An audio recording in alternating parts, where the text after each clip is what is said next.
Good morning and welcome to the Board of Commissioners meeting for September 8th of 2015. As is our custom, we will present the invocation and the pledge prior to calling the meeting officially to order. Today, the invocation will be presented by Reverend Shin from Emmanuel Korean United Methodist Church on Old Canton Road, a very, very dear friend. And it will be followed by the pledge presented by Deputy Jose Condena, who is the 2005 graduate of Marietta High School and began his career with the Cobb County Sheriff's Office in 2000.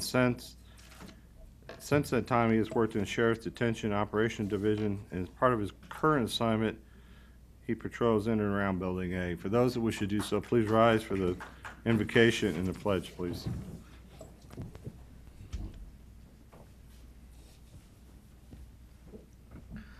I will give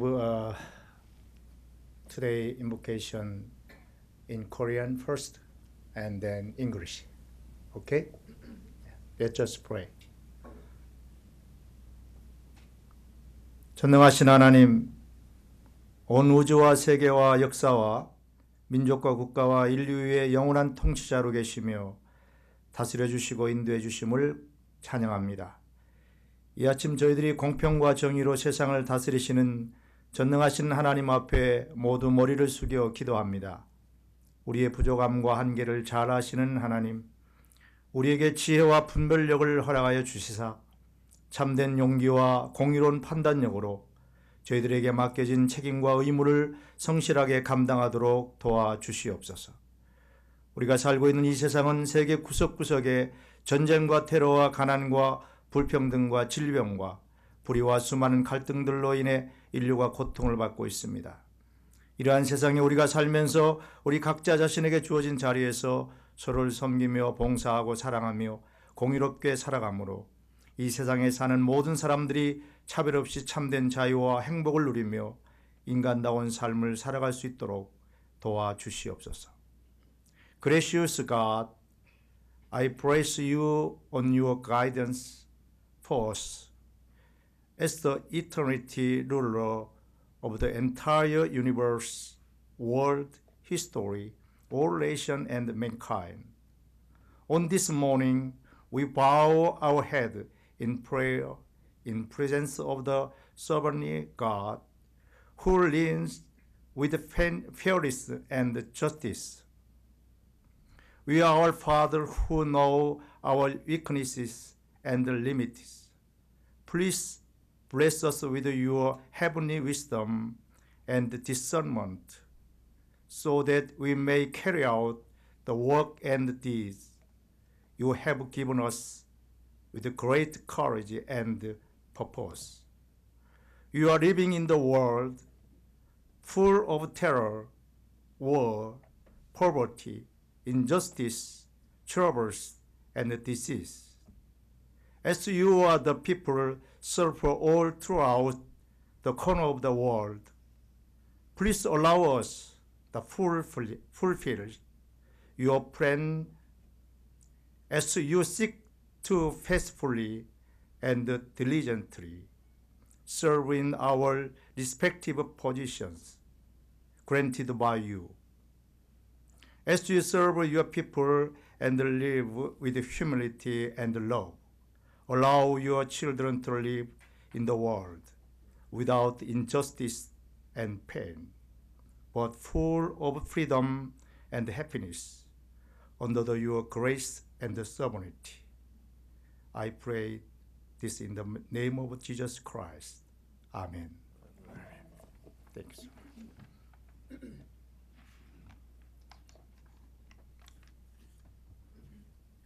I pledge allegiance to the flag of the United States of America and to the republic for which it stands, one nation, under God, indivisible, with liberty and justice for all.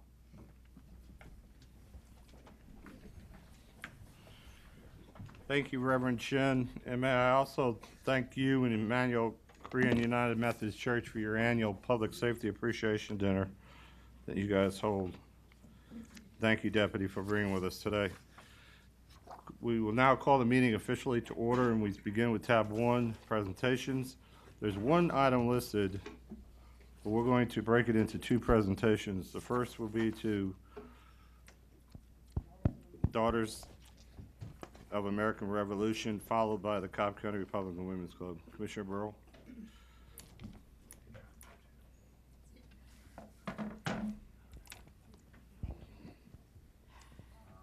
Judge Bloom and Helen and Marcia and tell me. Good morning, Marilyn. Nice to see you. Good morning, everyone. I have the honor of presenting a proclamation this morning to two wonderful groups in honor of Constitution Week, which we celebrate every year from September 17th through the 23rd. And this was originally started by the Daughters of the American Revolution in 1955, so I guess we're celebrating the 60th anniversary. Congratulations, lady. So the proclamation reads, whereas Constitution Week commemorates America's most important document and is celebrated the week of September 17th through the 23rd. The United States Constitution is a symbol of the tenacity Americans have displayed throughout history to maintain our liberties, freedoms, and inalienable rights. And whereas the celebration of the Constitution was started by the Daughters of the American Revolution, in 1955, the group petitioned Congress to set aside September 17th through the 23rd to be dedicated every year for the observance of Constitution Week. The resolution was later signed into law by President Dwight D. Eisenhower. And whereas the purpose of the Constitution Week celebration is to emphasize citizens' responsibilities to protect and defend the Constitution, inform people that this important document is the foundation of our way of life, and encourage study of the historical events that led to the framing of the Constitution in September 1787. And whereas the Daughters of the American Revolution also built a structure in tribute to the Constitution of the United States, Constitution Hall, which is a performing arts center, opened in 1929. Now, therefore, we, the Cobb Board of Commissioners, do hereby proclaim September 17th through 23rd, 2015, as Constitution Week in Cobb County, and thank the Daughters of the American Revolution for its tireless advocacy. We encourage all residents to learn more about this important document and celebrate the freedoms it affords us. This is the 8th day of September, 2015. And I guess, Ms. Story, would you like to say a few words about this group? We certainly want to ask for your support and interest in the Constitution. Our chapter does a lot with this. We hand out constitutions to the schools. Our chapter is now 110 years old, and we have close to 300 members throughout this area. But your support and your endeavor to teach the Constitution and read it and appreciate it will be most appreciated. And encourage your families to take more of an active part in reading about this document, because it is our founding roots of our freedom, patriotism, and education. Thank you, Helen. Anybody else want to say anything? Okay, we'll get a picture.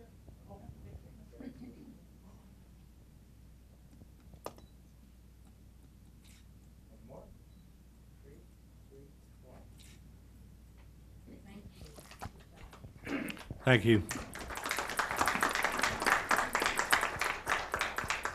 And now I'd like to ask Rose Wing and Barbara Hickey and Janelle Woody and Sharon, Marcia, and Helen come back up. Okay, now we have another famous group, the Cobb Republican Women's Club, and they're going to tell us a little bit about what they do as well. And I guess I'm going to, do you want me to read this? Or No. just kind of summarize? You do one every year for us. Okay. Since 2010, this group has been distributing Constitution booklets for fifth graders throughout the schools in Cobb and Marietta City Schools. This year, the state superintendent, Richard Woods, raised money and donated, not taxpayers' money, but his own funds, money to distribute to all the fourth graders throughout the state of Georgia in the public schools. So they're really going to reach a wide range of students this year, and the Cobb Republican Women's Club is raising money to distribute in all the Cobb and City of Marietta fifth grade schools. So that's quite an accomplishment. And we have with us Helen Story, Marcia Stemmy, Sharon Herndon, Rose Wing, Janelle Woody, and Barbara Hickey. And I'm going to let them say a few words about Constitution Week. Thank you, Commissioner Burrow. Always there for us, and this is a very important project for all Republicans, especially the Cobb Republican women. Many years ago, Millie Rogers had the idea, as a past president of CCRWC and also GFRW, she had the idea that we should be delivering constitutions to the classroom.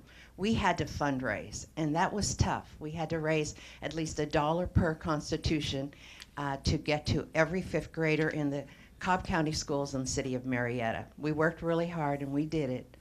But when the superintendent, Richard Wood, said, I'm going to raise the money, and you just pass them out, we thought that was a very good deal for us, that we didn't have to ask and beg for money for these constitutions. We have 27 volunteers on this committee, and they're going to go to 76 schools to pass out the constitutions. We're going to help the principals by going into the schools, and we'll go to the fourth grade classrooms. We're also raising money for the fifth graders. Last year's fourth graders are now fifth graders. They won't be getting one unless we fundraise to give them one. Now I want to turn it over to Rose Wing. Well, thank you, Barbara. Wonderfully said. It is Constitution Week starting September the 17th. And everyone, take a moment that day. If you haven't read your Constitution in a while, it's now time to read it. Take a moment with your family and with your children and go through the wonderful document that provides us our freedoms that we enjoy today. And I appreciate you giving us this award. We appreciate it greatly. Thank you. Janelle Woody. No, I haven't. I can't improve on what the two of you said. I think they're done. Can you believe women who have nothing to say? This is amazing. And I understand that this year the books have flashcards in the middle for the students. The fifth grade, the ones who are in fifth grade will get the Liberty Day ones with the flashcards. Now the superintendent is giving them words to some of our very patriotic songs in his constitutions, but he's not including flashcards, but he is giving a resource packet for the teachers. Thank you. I'll get a picture and hold this.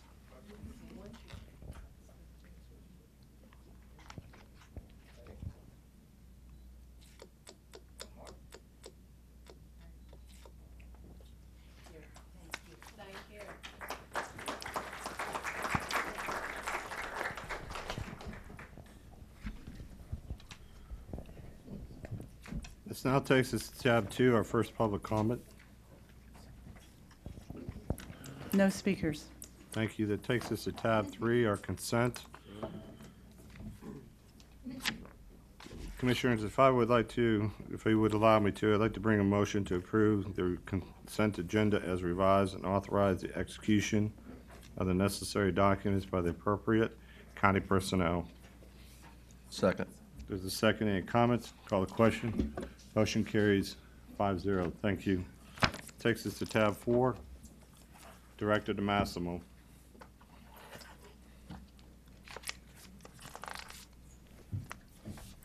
Mr. Chairman, County Commissioners, and County Manager, our single item today is to approve project number E2640-WO number 12 to the 2013 countywide unit price contract with Butch Thompson Enterprises, Inc. for countywide drainage system improvements Phase 1, MIS contract number 000609.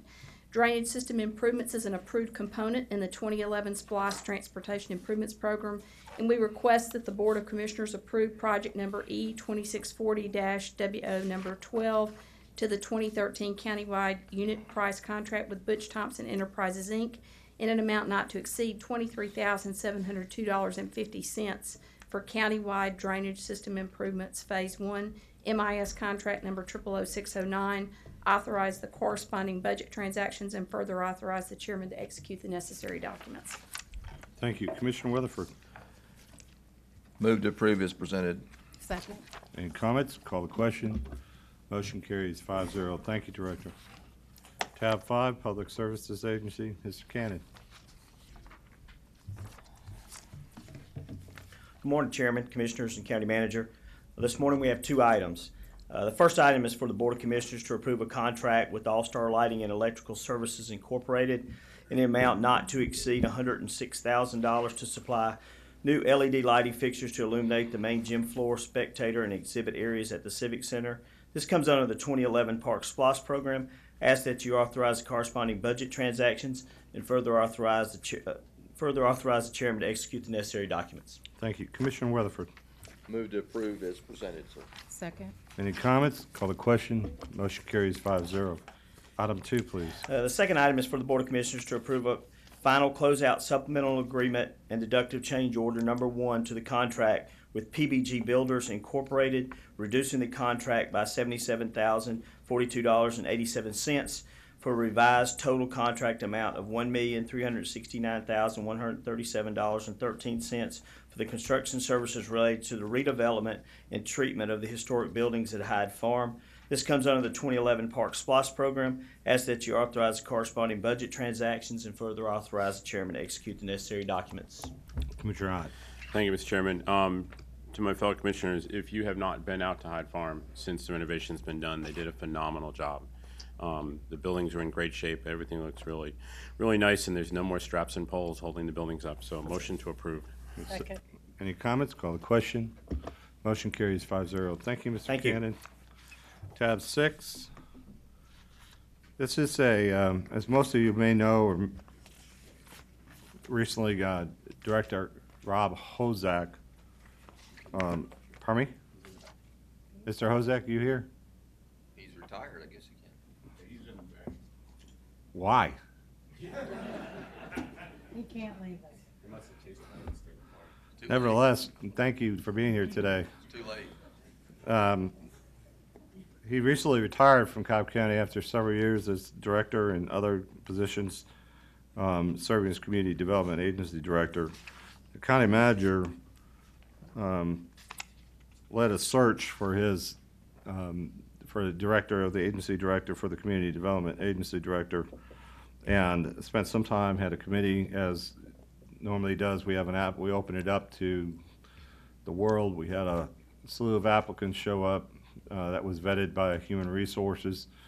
That group was then sent through a committee process that the county manager appointed for interviewing. They then make a recommendation to the county manager, and after his vetting of the applicants, he makes a recommendation to us. And Mr. Hankerson, I believe your recommendation is stated is to approve the appointment of county manager, or approve the appointment of the community development agency director, and that your recommendation is the appointment of Dana Johnson. Is that correct? Yes, sir, Mr. Chair. Thank you, sir. I concur, and with that, I make a recommendation to the Board of Commissioners that we approve the appointment of Dana Johnson as community development agency director. There's a second by Commissioner Ott. Any other comments? Call the question. 5-0. Congratulations, Dana. Are you here? Rob's here, he's not. Stand up, I think we Rob. There's. He is standing up. I think clearly Rob Hozak. Everyone here and everyone at home has a story about Rob Hozak and how he's done something to help almost every individual in Cobb move this county forward in so many different ways, both quietly and publicly when needed, from community service, from the community folks to staff to elected officials and so on down the line. And I think Cobb County is better because of his leadership over the years. And Mr. Hozak, thank you once again for everything you've done for the county and for the citizens of Cobb County. With that said, I am equally confident that Dana Johnson will make his mark on this county moving forward. As a very talented young man, I am confident that he will be able to continue to help and assist the county manager and the other agency director and department heads in responding and reacting and proactively planning for the future of Cobb County from the community development perspective, and, as he always does, lends a helping hand and wherever he thinks is needed to make things better. So, Mr. Johnson, again, we appreciate your dedication to Cobb. We appreciate you selecting Cobb as a place to be. Thank you so much for that, and we look forward to working with the team. Tab 7 is finance. We have 3 items. Mr. Pearson.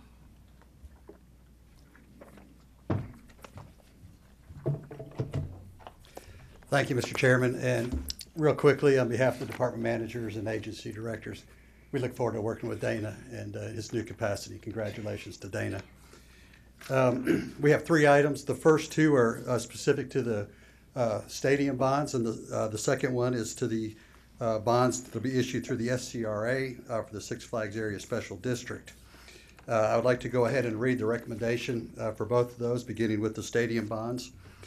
The Board of Commissioners adopt the first supplemental approval resolution supplementing the original approval resolution as so supplemented thereby the approval resolution ratifying, confirming, approving, and authorizing inter alia the issuance and sale by the authority of its Cobb Marietta Coliseum and Exhibit Hall Authority Revenue Bonds, Series 2015, in the aggregate principal amount of $376.6 million pursuant to the terms and conditions of the approved resolution and trust indenture, the acceptance of the lowest responsive bid for the purchase of the Series 2015 bonds pursuant to the terms of and within the bond pricing parameters established by the original approval resolution, and thereby approving the final terms of the Series 2015 bonds, including without limitation the aggregate principal amount, the maturity dates, the interest rate on the principal amount of each maturity date, and the redemption terms, the substantially final form of the trust indenture, setting forth such payment terms of the Series 2015 bonds,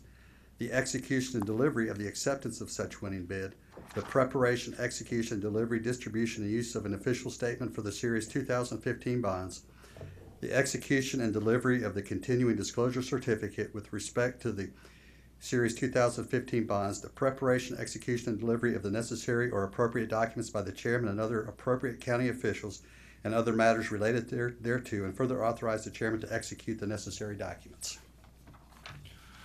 Thank you, Jim. Could you say it again? No, I'm just kidding. It's a wonderful milestone for our county and for this tremendous project. With that, Commissioners, I'll bring forward a motion that we approve this item as presented by staff. The second, any comments? Call the question. Motion carries 5-0. Thank you, sir. Next item, please. The second one is specific to the South Cobb Redevelopment Authority and the bonds issued for the Six Flags Area Special District redevelopment projects. This recommendation is very similar to the prior, that the Board of Commissioners adopt the first supplemental approval resolution supplementing the original approval resolution as so supplemented thereby the approval resolution ratifying, confirming, approving, and authorizing without limitation the issuance and sale by the authority of its South Cobb Redevelopment Authority bonds, Six Flags Area Special District Revenue Bond Redevelopment Project, Series 2015, in the aggregate principal amount of $10 million, pursuant to the terms and conditions of the approval resolution and the trust indenture, the acceptance of the lowest responsive bid for the purchase of the Series 2015 bonds pursuant to the terms of and within the bond pricing parameters established by the original approval resolution, thereby approving the final terms of the Series 2015 bonds, including without limitation the aggregate principal amount, the maturity dates, the interest rate and the principal amount of each maturity date, and the redemption terms, the substantially final form of the trust indenture setting forth the payment terms of the Series 2015 bonds, the execution and delivery of the acceptance of the such winning bid,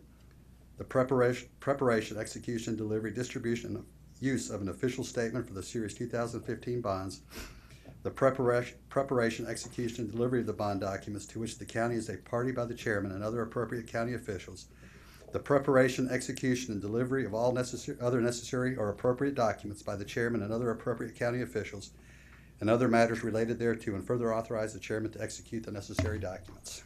Thank you, Commissioner Cupid. Yes. Echoing what the chairman said, that this is a significant step that's being made in the county, primarily in the Six Flags area, to provide some much-needed investment in moving that part of the county along. And I want to, again, thank several people within our community development department, the South Cobb Redevelopment Authority, various commissioners. We've had some outside teams that have helped move this item along, and appreciate all of your efforts in bringing this document forward to today. With that, I'd like to make a motion to approve. Second. Second by Commissioner Weatherford. Any comments? Call the question. Motion carries 3-2. Commissioner Burrow in opposition. Item 3, please. The third item is, go ahead, Brad, is to present the FY16 proposed budget for adoption. And I'd like to begin with a brief presentation. This budget was advertised in the proposed budget was advertised in the Marietta Daily Journal on August 11th, 2015. And through that announcement or advertisement, we had a public hearing advertised for August 25th at the last BOC meeting at 7 o'clock in the evening. And we also, through that advertisement, scheduled an adoption date of September 8th this morning during this BOC session. For a brief background, this is the second year of the biennial budget process, which means that a lot of the planning for this budget took place back in 2014 when we adopted the 2015 budget. At that time, we proposed a 2016 budget. So in this year, we go through an amendment process to look at personal services, the fringe benefits, if there's any expenditures that need to be addressed because of the economic conditions. We reach out to the department managers, agency directors to make sure that their needs are satisfied through this budget process if anything has changed. So the key roles in the budget process, again, we reach out to the county departments. We work very closely with them. We forecast all revenues to make sure that the revenues are coming in as previously projected, and that we can have a structurally balanced budget. Recurring revenues equal recurring expenditures. Human Resources also reaches out to the departments for staffing requests if there's any additional staffing needs that the departments are requesting. And we gather all these requests, whether they're expenditures or personnel requests, and we meet with the county manager on an ongoing basis to review those requests and meet with the departments as well with the county manager. The county manager and budget will then consolidate the budget, and we sit down with the chairman. It's his budget to propose to the Board of Commissioners, and through that process, then we propose the budget to the rest of the commissioners, and we did that on the August 11th meeting. And then we're here this morning. We have about a month between the proposed budget and adoption, which is an opportunity for commissioners to reach out to their constituents, to hear from their constituents, as well as have a public hearing. So if there's any amendments that they want to bring forward to the proposed budget, we can incorporate those as deemed by the chairman, Mr. Hankerson, of this board. It's a 5-month process. All revenue sources for all funds are analyzed. We set the millage rate. We set the millage rate in July for the current year's budget, but we propose a millage in this budget that will be set 10 months from now in July. So this budget has a proposed millage rate that will be set next July. All departments' requests for capital and operating are compiled.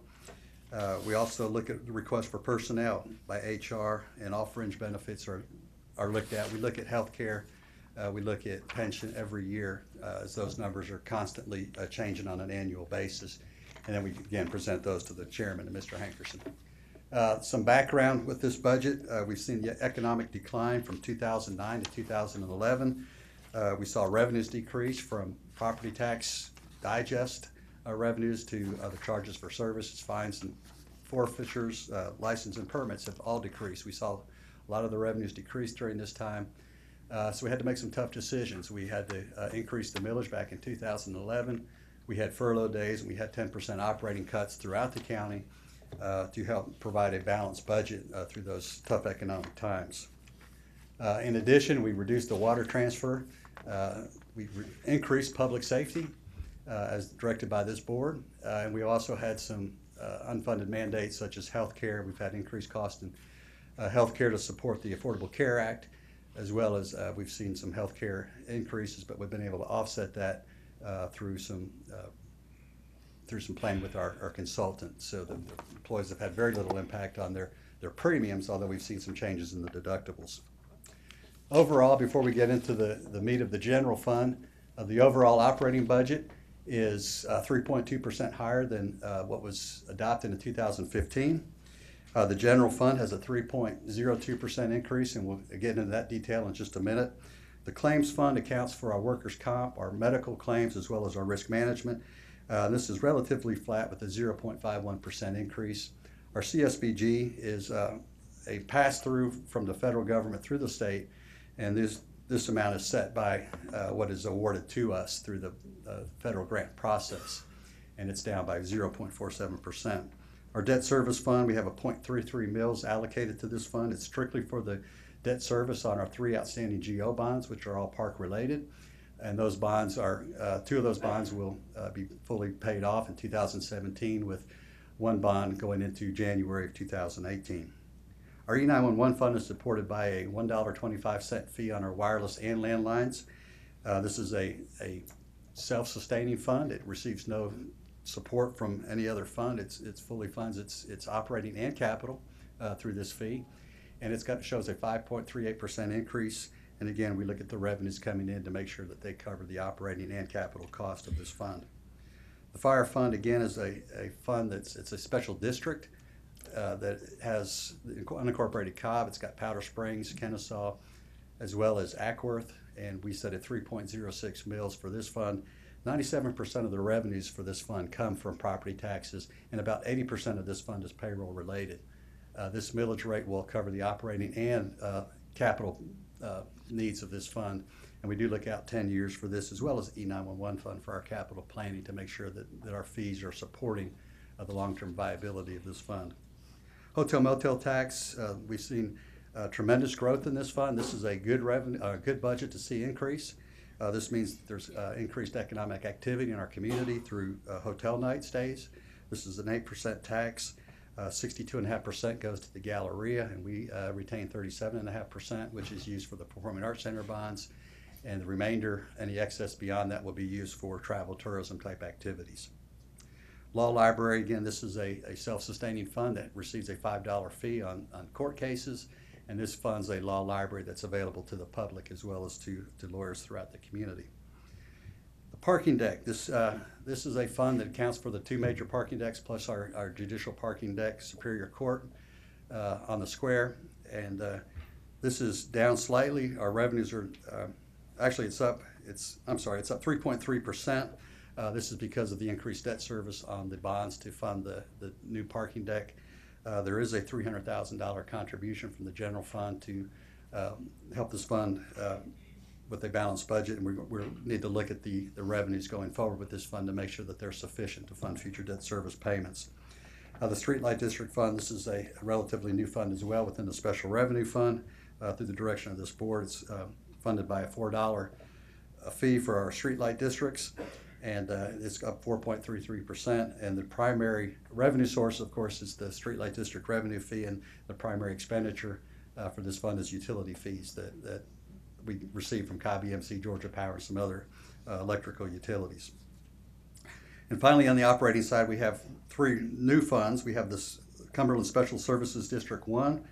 This is the $3 a night fee within the special district that will go toward debt service as well as the circulator, debt service on the stadium bonds, as well as help cover operating costs on the circulator throughout that district. We also have a Cumberland Special Services District 2. This is a tax that district has agreed to impose upon themselves. It was currently anticipated to be 3 mils. It's now down to 2.6 mils, and those monies will be used to again fund the debt service on the Brave Stadium. And finally, we have the Six Flags Special Services District. This will go toward the bonds that this board just approved for us to finalize with through the South Cobb Redevelopment Authority. This will fund debt service for the next 20 years for those bonds. And finally, we have 4 business type activities. These are self-sustaining funds through user fees, the golf course, solid waste. Solid waste, we have 2 landfills that we have to maintain. Even though the operation has been privatized, we still have responsibility to maintain the landfills, and this covers staff as well as some expenditures that are required for those services. Transit, $206 million, it's down 1.68%. We do have contributions to this fund from the general fund of approximately $9 million. And this goes toward provide transit services throughout the county. The water fund is down little over 1%. And again, this funds the water sewer for the county as well. To get into the general fund, this is the primary operating fund of the county. It's used Jim, let me interrupt you for a minute, okay? For folks sitting at home,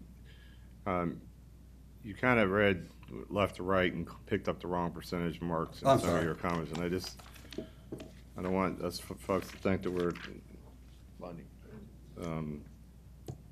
there's any inaccuracy in the information. You had said that the water fund was down 1.1%. 1.68%. Transit was 1.68. So if you would just go back and review the business pipe fees, just to make sure that folks understand there's not a mistake in what you said or the documents you were just reading in the wrong line. Yes, sir, my apologies. The golf course is up 2.43%, and again, this is managed by a private firm, and this is a good increase. The revenues are coming in strong, and it again funds its own operations as well as capital. Solid waste is up 2.62%, and this again funds the landfill as well as some oversight of the privatization of the solid waste facilities that we privatized. The transit fund is up 5.74%. This again provides transit throughout the community. It does not include the circulator. That's a separate service in and of itself, but this does include all the transit activity that you see throughout the county. The water fund is down 1.68%, and the total of the business type funds is down -1%, and the total operating funds of the county are up 3.2%. Thank you. Thank you for pointing that out. The general fund is the primary operating fund of the county. It's used to account for all financial resources and services that are not required to be accounted for in a separate fund. So we have legal requirements set by the state, set by GASB, that require certain activities to be accounted for separately. Those are what you saw in the other funds, and everything else goes to the general fund. This provides most of the services that the county receives are funded through the general fund. And the net change for this fund is an increase of 3%, and we'll go through that detail in just a minute.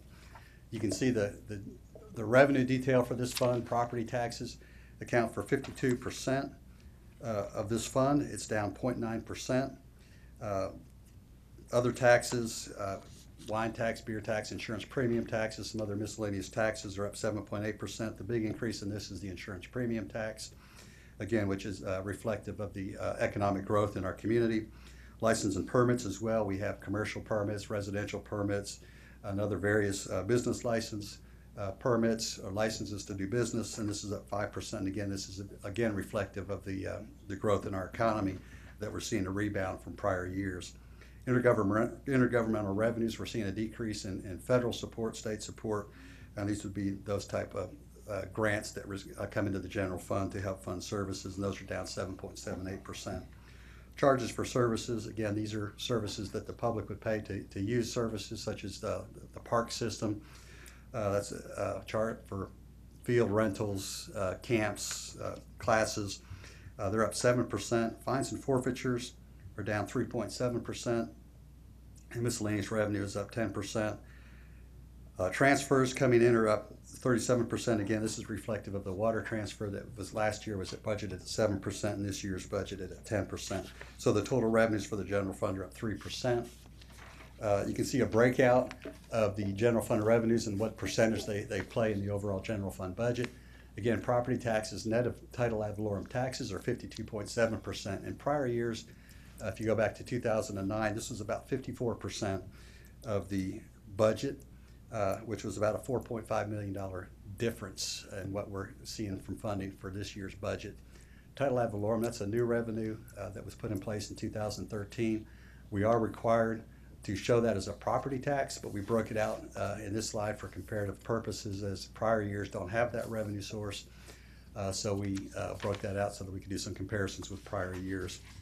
Other taxes is 11.4%. Charges for services is 10.9%. Transfers in is 6.1%. Those are some of the major revenue sources within the general fund that account for the services that the public receives. This next slide shows 2009 compared to 2016, and it shows really a change in our revenue structure, our revenue mix. In 2016, you can see our tax digest is still not quite to where it was in 2009. The millage rate is that's proposed in this budget is the same as was in 2009. But you can see the dot above the 2016. That shows that our budget is a little bit higher than what our property taxes are reflecting, which means that we have a change in our revenue streams. We have increase in title ad valorem taxes. We have increases in license and permits, other taxes. So we're seeing a little bit different structure within our revenue sources, which is a good thing. We have more diversity than we had in 2009, but we do again have a structurally balanced budget with recurring revenues. The water transfers, this slide shows in 2016 we have a 10% budget for our water transfers. If you look back at 2012 and 2013, we also budgeted 10%, but we came in much less than that. In 2014, we budgeted 8%. In 2015, we budgeted at 7%, and we also transferred less revenues than we budgeted. We'll be able to look at this as we see revenues coming through the course of the year to determine if we need the 10% or if that can be reduced based on how other revenues come in through the course of the year, as well as how expenditures come in as well. So this does have some flexibility in it, but we have a proposed budget that does show the original 10%. Which can be reviewed later in the fiscal year. Personal services, we show an increase in our personal services of 2.79%. The primary driver of this is our pension and health care cost. Our operating budget is increased by 0.58%. Again, this is just fuel, maintenance contracts, those expenditures that are economic driven that we have to relook at and to make some amendments based on how those expenditures are coming in, so we've adjusted our budget accordingly. Debt service is $100,000. This is for our TANs issuance, our short-term borrowing that we do every year. Hopefully this will not require the entire $100,000 as this is not in prior years. Our transfers out goes toward capital projects. It goes for contributions for solid waste as well as to our transit fund, and we have a $300,000 contribution to the parking deck as well. And our contingency, this is a contingency where we have money set aside, designated for a particular purpose. Within this, we have a sick leave payout of $317,000. That's an option that employees can elect through their benefit selections each year. We have education pay for public safety. We have shift differential for public safety.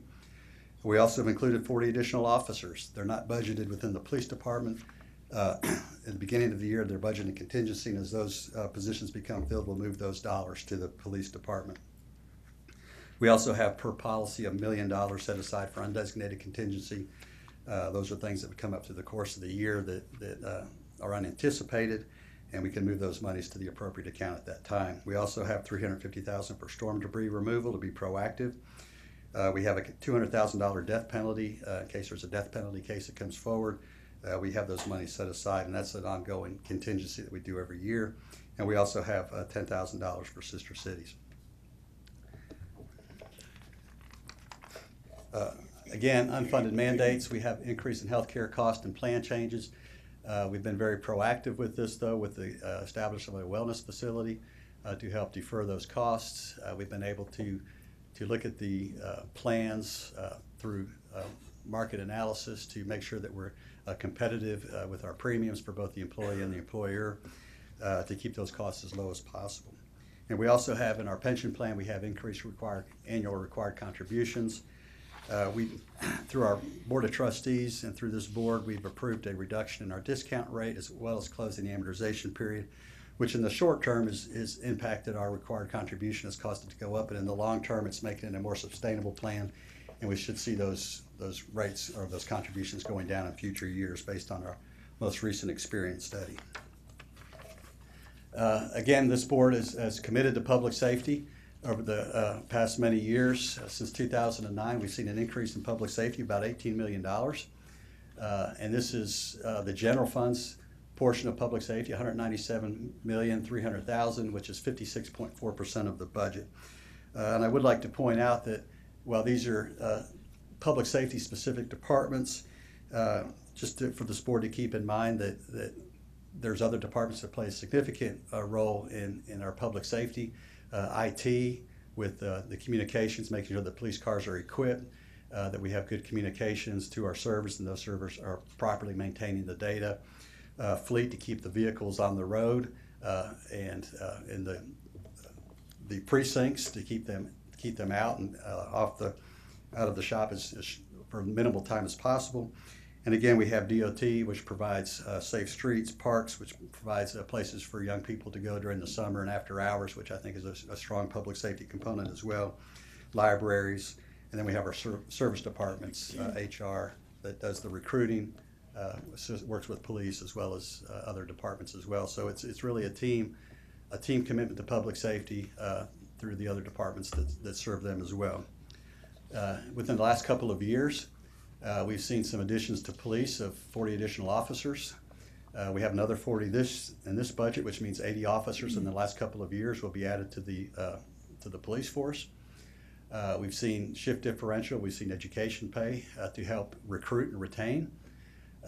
We have equipment. You can't just hire a police officer without providing the necessary equipment to keep them safe, as well as to provide vehicles for them. We've had animal control we've had animal control investments, medical examiner. We've increased that with the adding of a new medical examiner. We've also had court positions, which helps get the people that have been charged with crimes through the system as quickly as possible.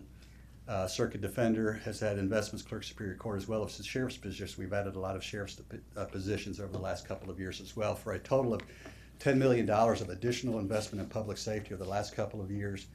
This would equate to about a 0.4 mil increase just to cover these costs. And you'll see in this proposed budget that we're actually reducing the millage rate and still absorbing these costs within our proposed budget. In addition to the operating funds, very quickly, we do have some capital funds that are positive from a credit rating standpoint, from a county-wide management standpoint. We're setting monies aside. In addition to the SPLOST, which is one of our primary capital drivers, we have the 800 megahertz radio system, which helps us to fund our 800 megahertz radio system. We receive monies from all county departments that use the radio system, as well as the cities and other agencies, and we collect this on a 10-year basis. And then we have the monies available to upgrade, replace as necessary to keep our communication system state of the art. In addition, we have capital projects. Most of these will be IT related that cover multiple years for implementation, computer leases, and other investments in IT infrastructure. And then water system funds, its water replacement and capital program through an RE&I fund, as well as a system development fee fund. These amount to $76 million. What does this budget include? This proposed budget includes a 6.82 millage rate. It includes a 10% water transfer. It also includes a 3% merit for employees. 2 new positions. These would be within the county attorney's office. One would be for open records requests. This position was shifted from communications to legal within this past year. And we also have a contracts position that will receive funding from the SPLOST program as it reviews SPLOST contracts, but it could review other contracts as well. So this will be charged to the SPLOST fund as it works specifically on those projects, and other funding will come from the general fund or other departments. Healthcare costs, we've seen some healthcare cost increase as well as pension cost increase within this budget. What it does not include, departmental operating or capital requests. We reached out to departments for anything additional that they think they might need. It does not include that. They would have to come back to the board through an agenda item or through the reserve process, which would then come before the board as well. New personnel requests outside of public safety and county attorney. There are no new personnel requests in this budget. We're not funding for vacant positions. So when positions become vacant, Mr. Hankerson will review those positions strategically to see if those should be funded or stay vacant for a period of time. That'll be a strategic process that he'll undertake on a case-by-case basis. We also have the implementation of the pay and class study. It doesn't include a proposed budget for this. There is reserve money set aside in the amount of $10 million in FY16 that will go toward the implementation of this when we get final numbers. It'll be a partial year implementation, and once we get final numbers, we'll sit down with the board, Mr. Hankerson, and review those numbers and how that will be implemented throughout the county. and then that will impact the FY17 budget. Again, a budget recap. The general fund, the primary operating fund of the counties, millage has been reduced from 7.12 to a proposed 6.82. Again, this millage is proposed and will be finalized in July of 2016. Includes a water transfer of 10%, continued investment in public safety of $197 million. The county-wide is $287 million. The county-wide includes fire and E911 that are accounted for in a separate fund. It does include a 3% merit for employees, a very strategic personnel growth freeze, and 2 additional positions outside of public safety.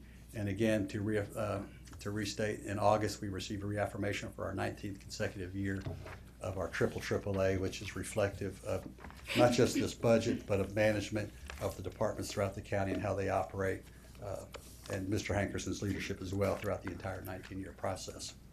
With that, Mr. Chairman, I would open the questions, comments, and for your approval of the proposed budget. Thank you, sir. Appreciate it. Well, first of all, I want to start by thanking the county manager and his team, particularly you, Jim, and your staff in finance and human resources who've worked hard, not to mention the budget folks in each of the departments across the county as they worked with you for the last couple of months to get this done. We truly have the best in the business and are very fortunate that you guys, as well as I mentioned earlier, have chosen Cobb County to serve. You have so many other options, and we appreciate that. Last month, I proposed to the board a balanced budget based on my priorities as chairman of the Cobb County, ongoing commitments to this board, and existing financial circumstances. Since then, I've met with each of the commissioners to gather input and suggestions.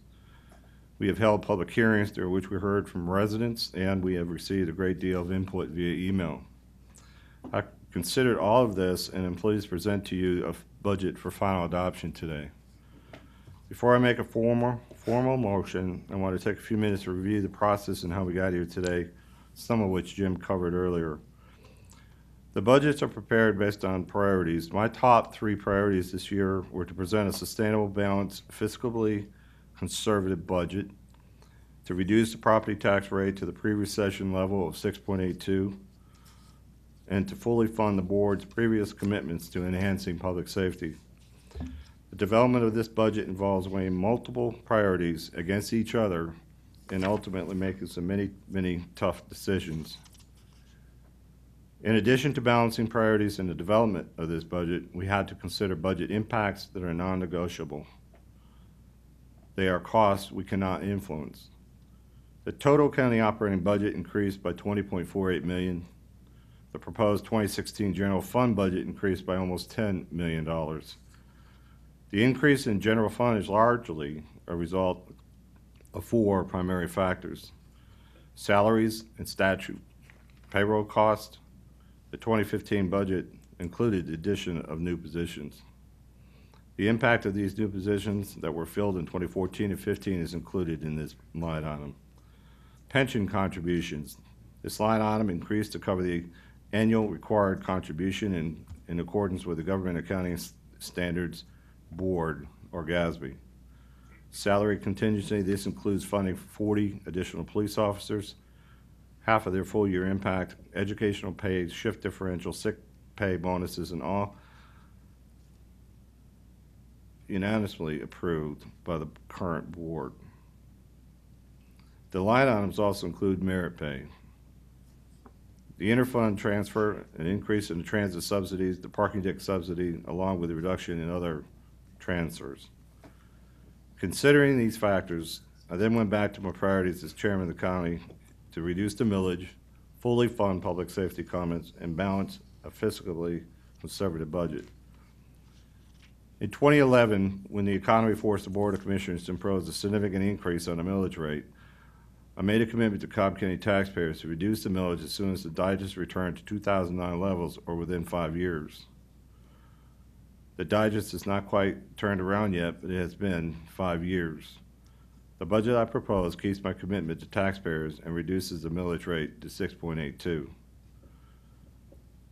Public safety is a paramount in local government, and it always has been our top priority.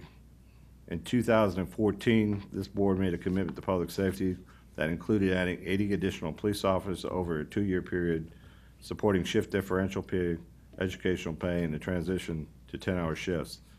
The proposed budget fully funds this commitment. This budget does increase the water transfer to 10%, and I know that this is a policy that several of my colleagues have been working on changing for the last several years. I fully understand why they are working to reduce the transfer, and I appreciate all the hard work and constructive efforts specifically Commissioner Burrow has put into making it happen. Making the decision to propose increasing the water transfer was a very tough call to make, and I simply could not balance the budget, included the reduced transfer rate, reduce property taxes, and fully fund the board's commitment to public safety. I have committed several things that I think will also want to put on record here today. We are going to dedicate the delta between the 10% water transfer budget and the 7% plan to public safety. We will begin to include a statement on all water bills to inform residents that a portion of the payment is transferred into the county general fund to support general services. This note will reference this note refer taxpayers or ratepayers to a web page with additional information and contact information. Finally, the reduction of the water transfer will be a top priority for any surplus received that comes in above the digest projections. We will begin to get those numbers in March of 2016. The digest has come in and above projections the past several years, and we have transferred less than the budget amount from the water fund for the last 4 years. I'm confident we will transfer less than the budget amount in this 2016 budget. I'd like to again thank Commissioner Burrow for her leadership and constructive efforts on this issue. Finally, in addition to my conversation with Commissioner Burrow, I have heard from my colleagues and understand that bringing employee merit pay to 3% is very important to this board and Team Comp. I'd like to thank Commissioner Weatherford as well for your work in leading this amendment. The budget I am proposing today for final adoption has been amended to include a 3% merit. It reduces the millage rate to 6.82 and funds our previous commitments to the police department. Making tough decisions and balancing priorities takes vision and leadership. The budget I am presenting to the board today for adoption requires tough decisions and supports Cobb County's vision of providing the best services at the best possible value to Cobb County taxpayers. With that, I'll bring forward a motion that we approve the FY 2016 budget as presented by the board, or presented by staff. Second. Second. Any other comments? Commissioner Burrow? Yes. Before I make some comments, I would like to thank the county manager and Jim and your staff and all of our staff for working with us so diligently to come up with a plan and a budget that is sustainable and balanced. And also the chairman for reaching out to all of us and having several meetings and coming to a conclusion. Most of you are aware, and I know the chairman mentioned that for the past 3 years, we have been working with water, Steve McCullers and his team and the county manager to come up with a plan to reduce the water transfer incrementally until it was eliminated. So when the budget was first announced, with that going back to the 10% levels, it was pretty devastating. And I know we had several meetings to look for ways that we could offset that increase to at least keep it the same, but there was no other alternative except for increasing the millage, and I can't support that. So the commitment to public safety that we made last year when we asked Director Heaton and Chief Hauser to come up with a plan for additional officers, adding the 2 additional mandate training classes, the differential pay, shift pay, and educational pay, and all the things that went into that plan. And I firmly believe that it's a workable plan. We've already seen that it is working, and I'm not going back on my word on that.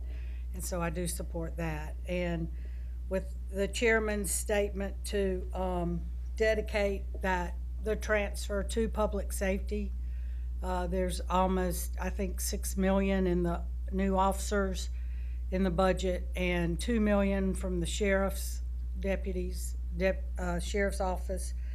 So with that being dedicated strictly to the public safety, and with disclosure on the water bills and a dedicated email or phone line for questions, putting it on the website, I think will also make the public aware.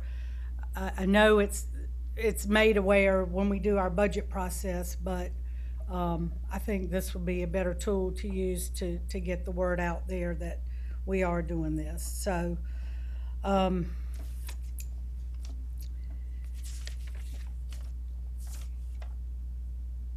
and then I would also like, I guess, a commitment or assurance that by the end of first quarter next year, February, March timeframe, that we will revisit the budget and the digest will be coming in by then, hopefully. So we will look at what the actual transfer will be for the budget process next year. And I'd like to be assured that we can do that, and hopefully it won't be the full 10%. If I could just add to that, Commissioner, the digest will receive information in March from the tax assessor's office. That's the first real look that we get at the digest, and that's the second quarter of the fiscal year that we'll start to really see where we're going to go for the remainder of the fiscal year. So yes, that's certainly very doable. Okay. All right. That's all I. Thank you. Commissioner Weatherford. Thank you, sir. This is my first opportunity to do budget with the county, although I'm not a stranger to the budget process, having done it for the past 12 years at the city. The process is different somewhat than I'm used to, learning it. But also one of the issues I had is that I felt like we as commissioners did not have input until the budget was pretty much finalized, especially with other department heads and listening to their input. So, I've been assured that we're going to review the way the process is and that we will have an opportunity to have some input into it prior to it coming to this last phase. And that helps me, and hopefully we can look at it and maybe make some changes that might benefit of all of us. As Chairman Lee said, that I was committed, as well as most of the commissioners, in a full 3% raise for all our employees because they've been struggling for years and they have had to shoulder the burden of the economy, and I'm very pleased that that is included in here. I, along with Commissioner Cupid and others, were very interested in adding some additional code enforcement officers. My report I get every Monday, just for my district alone, is 20-plus pages of code items, and I could imagine that would be multiplied by 4 for each of the districts. We have only 9 code enforcement officers for a county that has 500-some-thousand people that are outside the cities. Whereas if you look at, for example, Marietta, they have 7 for 70,000 people. And I'm a firm believer in that if we can correct these issues, then it eliminates a lot of the future problems with not only crime, but also complaints and issues between communities. So I'm committed to working on trying to get that increased, at least in the coming years, so that we can be up to par and work on that. And then finally, a major commitment to public safety has always been my thrust, and it is included in this budget, and certainly feel that it is warranted, and I will continue to support that. So those are my comments and the reasons that I support the budget as presented. Thank you. Commissioner Ott. Thank you, Mr. Chairman. I have some concerns about the budget, as I've previously stated to you, Mr. Chairman, and my fellow commissioners. I believe that the process is flawed. Currently, the way the budget is determined, The digest is first determined, then the millage rate is set, which creates a pot of money. And yes, I know that it happens looking backwards. And then the budget is created to spend the money in the pot. Back in 2012, the board at the time was told that the process was going to be fixed, we spent almost a year creating a strategic plan, which was completed in 2013 and was put in place. Then the board was told that that plan would be the guiding document for the creation of future budgets and expenditures. After that, the board was told that we would then move on to performance or priority-based budgeting, which would be used to determine the priorities on how the money was spent, and that the strategic plan, along with the priority-based or performance-based budgeting, would be the guiding principles. Buckets or priorities would be created, reviewed with the public, who are the people that are paying the bills, to determine what the highest priorities were, and then that would be used to create the budget. However, today, that's not what happens. And as Commissioner Weatherford indicated, until today, the board had only seen these two documents, the presentation given to the public and some spreadsheets with numbers. It wasn't until today, in the chairman's budget message dated September 8th, that we find out what his priorities were. No mention of the performance-based budgeting practice or any of that which was told was going to happen.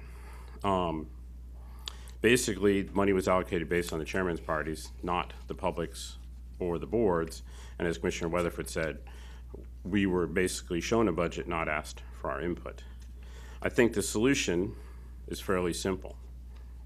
As promised, priorities need to be set first per the enabling legislation, which says that the three priorities of this commission are roads, water, and public safety. And as everyone knows, water is self-sustaining. The problem is DOT, which is one of the two primary responsibilities, their current non-SPLOST budget is $15 million, well below what is necessary for everyday operations. After those priorities are addressed, then other priorities determined by the public and this board, some of which, for example, those presented by Commissioner Cupid, which she got from public input, should then be considered. Once all the priorities have been determined, the cost of each one of those items or budgetary items can be determined, and then when those are all totaled, that gives the cost to run the county government. In essence, that's what it costs, what the people are willing to pay for. Then you take that number, use the digest, and you do some division, and you come up what the millage needs to be. Not some arbitrary number set for political purposes or promises or anything else, but basically what is the millage necessary to pay the bills that the board and the public have agreed upon are what they want to do. The reason that the budget is referred to as structurally balanced, I had to call and ask this question, what did that mean? And I was told that that is different from a balanced budget per se, in that a structurally balanced budget has recurring revenues to pay for recurring expenses. That means that the water system transfer has now been considered a recurring revenue, when it was originally envisioned as a rainy day or a fallback when we ran into hard times. So until we change the budget process, I cannot support this budget. Thank you. Commissioner Cupid, any comments? Thank you, Chairman. I do want to say that I am pleased to see that the merit increase has been increased to 3% from 2%. What I'm challenged to see is that we were told that the only way that that could happen was via a millage rate increase, and that has occurred without a millage rate increase. So that money has had to come from somewhere, which was monies that could not be used for something else. So as Commissioner Ott shared, we received some documents today, but it's unclear to me from what we received where those funds are coming from, and would like some explanation for that. we budget very conservatively our property tax digest, and we looked at the growth rates in our residential, personal, commercial, other property tax items, and we upped those slightly from 3.2 to 3.5%. And that provided the majority of the increase that we're using for the merit. Your projections change from 3.2 We to just 3.5? we budget very conservatively the growth in the digest, and we increased the digest growth rate from 3.2 to 3.5%. Okay. Which is still very conservative. Yes. The thing that troubles me with that is, again, we were told that the only way that that change could occur was via a millage rate increase. And if we're budgeting that conservatively, I wonder how conservatively we're budgeting on other line items. And there could actually be money to not have that 10% transfer from the water fund. There could be monies for code enforcement. There could be monies for a lot of other things that we were not aware there was flexibility based on how conservative the projections would be. So I do have that one concern. With that, again, expressing my great support that there has been some responsiveness, excuse me, to increasing that merit increase. I've also shared some requests for the budget since July of this year, if not before, to our chairman. And we've actually had people from the district emailing commissioners, I believe, from July with respect to 3 additional items. One of them, which includes code enforcement, which Commissioner Weatherford addressed. It is pretty significant for us to consider increasing that staff because, as he shared, the list of infractions that we get is quite lengthy, and this continues to be a top concern for residents in my district, as I'm sure others, based on the list that we're receiving. I'm asking for some flexibility, similar flexibility that was used for the merit rate, for the merit increase. When I asked finance for what the cost or the millage impact would be for funding these officers, it was stated that the annual reoccurring cost of 2 entry-level code enforcement officers would be $110,000, approximately $111,000. However, in fiscal year 2016, the 2 positions would be budgeted at 50%, which would cause a budget increase of $55,321. The millage equivalent of these 2 positions would be too small to calculate. So we're talking about really no impact on the millage for including 2 additional code enforcement officers in this budget. And I'm having a very difficult time in understanding why that request cannot be met without any type of significant or measurable impact on the millage. And I would like to ask the board to consider that as we vote today, considering the minor increase. Some additional questions that I have. It has to deal with the reserves. I'm also glad to hear that there's $10 million that's reserved for the pay and class study. And also have some additional questions regarding the reserves. Can you provide how much money we put aside for reserves? There's a couple different buckets for reserves. You have your policy reserve, which includes 9% of the adopted budget, and we have added 6% to that economic contingency reserves, as well as setting aside money for the title ad valorem tax, because we're not sure about how those revenues are going to go forward in future years. And we have about $50 million set aside in the reserve per our policy, plus some additional percentages for added measure against some revenues that we're still tracking that are new revenues. In addition, we have reserves that are legally required, that are perhaps collected through the courts, that have a specific mandate behind those that have to be used for a particular purpose.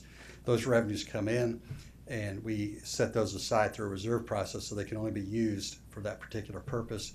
It really pulls them out of fund balance so that they're segregated. We also have reserves that are one-time reserves, such as capital.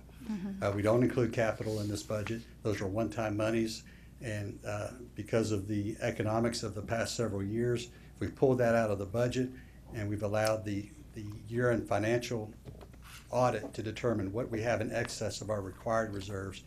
And then those items would then go through Mr. Hankerson for approval by the board as one-time expenditures. So those would be the third bucket of reserves that we would have that are board approved for particular purposes. Okay. That was a lot to share, and I didn't absorb all of that. But it's been my understanding, perhaps I'm talking to you or our county manager or the commissioners or even staff, that the amount that we put away towards reserves has increased significantly. That wasn't our general practice in years prior.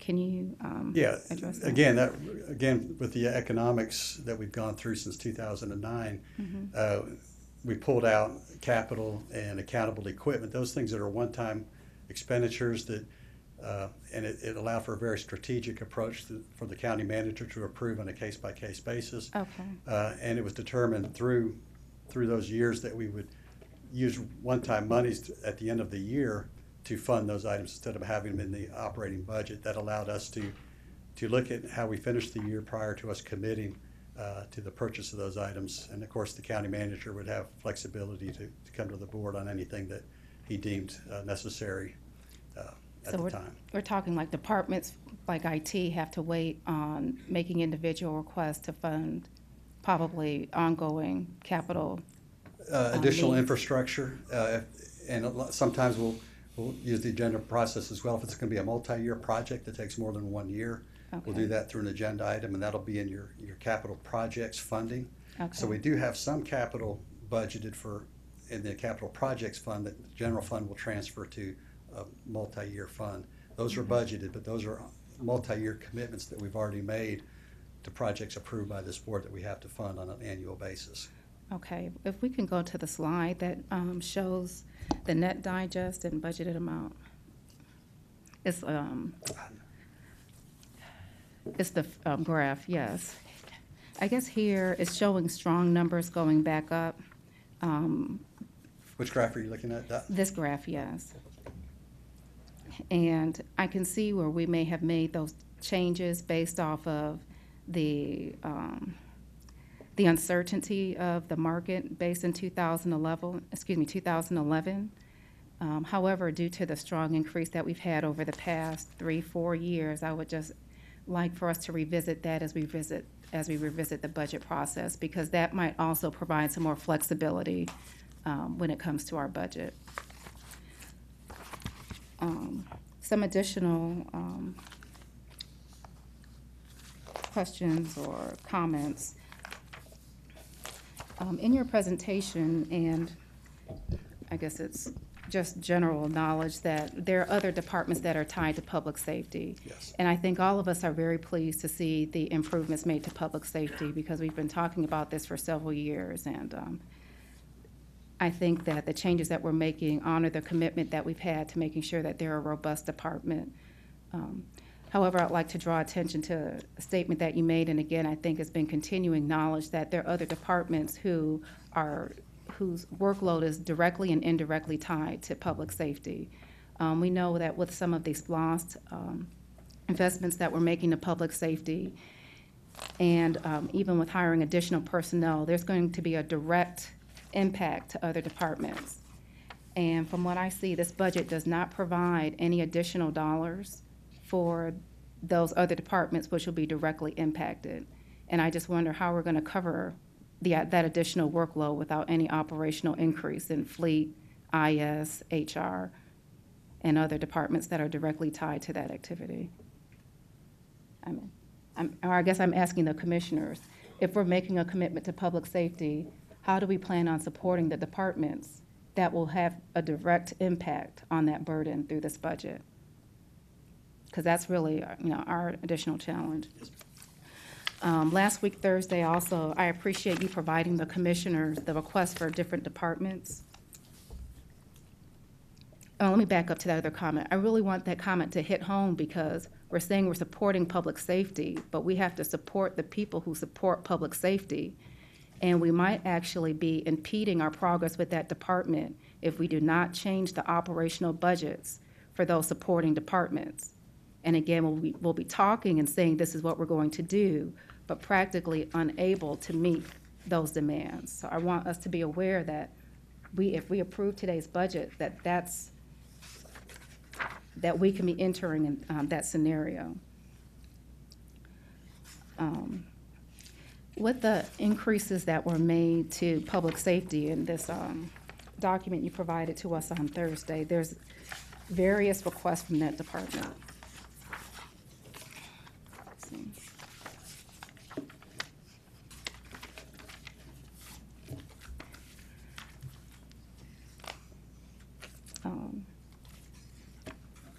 I'm curious to know the various requests out of that department, are they covered through this millage rate increase to cover public safety addition? That's a millage equivalent that of the $10 million of what would be required to fund the increase in public safety cost. We have revenue sources such as the TABT that are, and the water transfer, the 3%. Sorry, TAD. Title ad valorem tax. Okay. We have, and as the chairman said, we've committed 3% of the 7 to 10%, which is about a $7 million revenue source to help fund public safety as well. Mm-hmm. What's the millage equivalent for the water transfer? It's very close to the 0.4 mils. It's very, okay. And that makes me beg the question again. We have an increasing net digest. We're adding this additional source of revenue, right, from the water transfer, but yet we have an increasing digest, and we're being told that we have to keep the operational budgets flat so that we can support public safety. But yet I'm hearing today that funds aren't actually coming from those departments, that they're coming from the water transfer. So my question today is, where are all those other funds that are inhibiting us from improving the operational budget of the departments? The recurring revenues, when we do our budget process, the first thing we do is look at revenues. It is a tight budget. It's what I'd say a conservative budget. I think that we're to the point where I'm comfortable but not uncomfortable. I'd be uncomfortable going any higher with some of our estimates. And with the other departments, we've had a revenue shift. We have the water transfer from 7 to 10. We have the title ad valorem tax fee, which used to be a property tax called the birthday tax.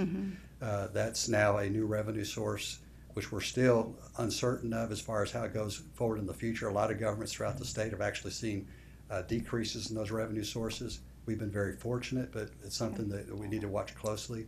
What's the percentage of that, though, to the budget? The title ad valorem tax, I believe it's about 6%.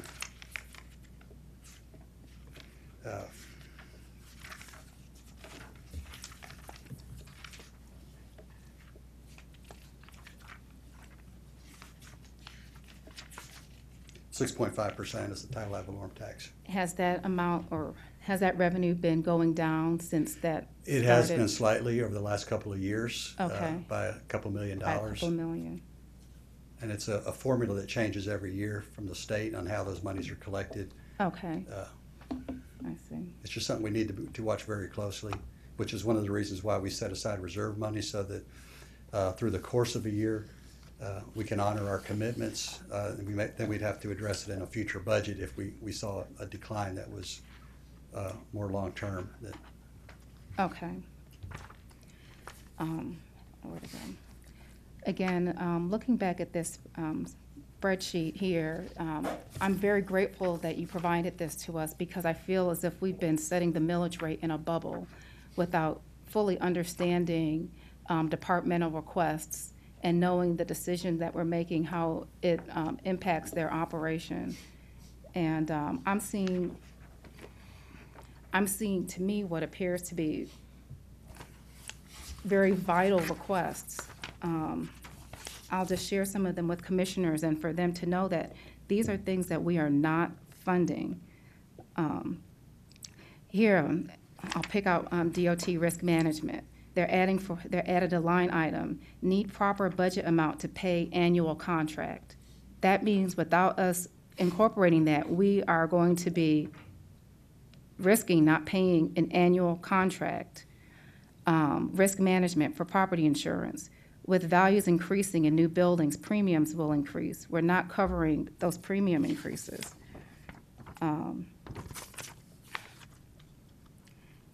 There are some other departments, communications, their printer is not compatible with all their other printing services, and communications prints materials for all of our departments, and they're asking for money to make sure that they're able to fully integrate their system. These are things that we are not funding through this budget, and I don't think any of us really has had enough time to seriously go through this list from Thursday, and we just came back from a holiday weekend. So I'm going to tell the commissioners, my request is, one, to maintain our commitment to public safety, or my requests are, maintain our commitments to public safety, maintain our commitment to increase the merit, but to take another look at this budget between now and the time that we have to provide a formal budget to make sure that our commitment to public safety is going to be adequately supported so that we can implement it, is going to seriously consider the departmental requests that have been provided to make sure that we are not impeding any vital services that can impact the quality of our operation over the next year. I'm going to ask that code enforcement officers be added. That is a minor increase with no millage impact that I think if we had some creativity that was utilized similarly to how we utilized it for a 0.05 millage increase, that we can do this and we can start to improve the way that our county looks. Particularly considering that we transferred a position from community development this year. I think we can do that.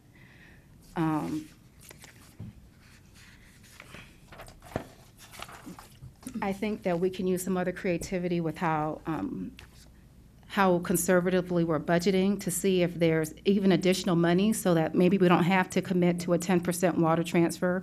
Maybe we commit to a 9% water transfer, and Commissioner Burrell can still continue to herald that, that she's behind that.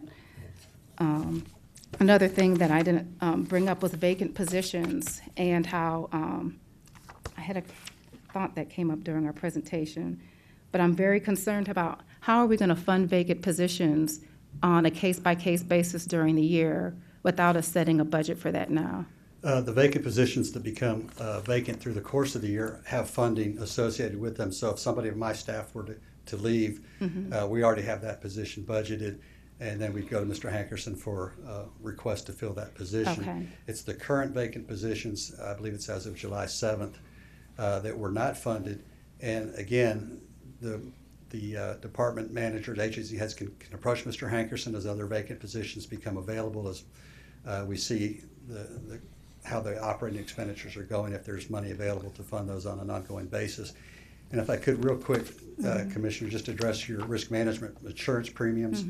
Those requests are submitted March, April, and with this consent agenda today, the board did approve the property insurance premiums and all the other insurance that we cover. Okay. And there was budget set aside for those through the efforts of Brett LaFoy, our risk manager, and Bill Volkman. We were able to get very competitive rates, and so there's no concern that we don't have adequate insurance for this upcoming fiscal year.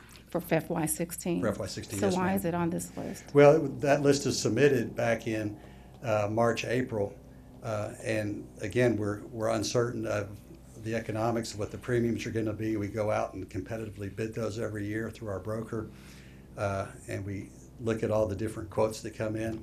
That was a concern by our risk manager. We have new properties coming on board, but again, we're able to get a very good quote on the rates.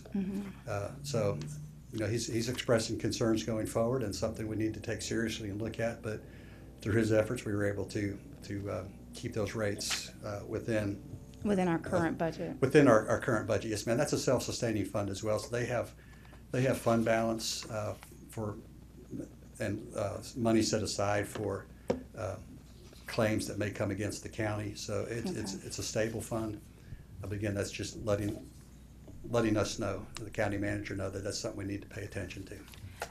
I appreciate you sharing that. I guess it begs the question then again of, do we have all the information that we need to make an educated vote on the budget? Because this was just provided to us on Thursday. And if these are requests made from March and April, and this list is not reflective of that, how do we know what's really reflective of the needs in this budget. And again, I don't feel comfortable voting on it for, again, for long-term purposes of us going through the budget process, but even with the short time frame that we've had and the data received, I think that if we were all to buckle down over the next 2 weeks, we can come up with a budget that is closer to getting to the best that we can potentially get for 2016. And that would be my request to commissioners, is that we wait to vote on this, we come back at the end of September, and that we come up with something that's robust enough to consider all of these variables that today are unknown. Commissioner Hunt. I just have one more comment. I was doing some math while Commissioner Cupid was speaking. And I think she makes a valid point. Based on your graph, so I realize that it's kind of rough numbers, I see approximately a $500 million difference in the digest from 2009 and today. And based on the 6.82 mils, that's $3.4 million. That is the difference that I see in property tax revenue from the 2009 to the 2016. So I would agree with Commissioner Cupid that it begs the question, if we're only $3.4 million difference, obviously, yes, between 2009 and today, some other expenses, as the chairman mentioned, pension and some other things have gone up, but the level of service is nowhere near what it was in 2009, and so I kind of wonder why. That's all I have. Appreciate it. I appreciate all the comments of the board. Jim, go back to I think the second or third page of your presentation. Keep going.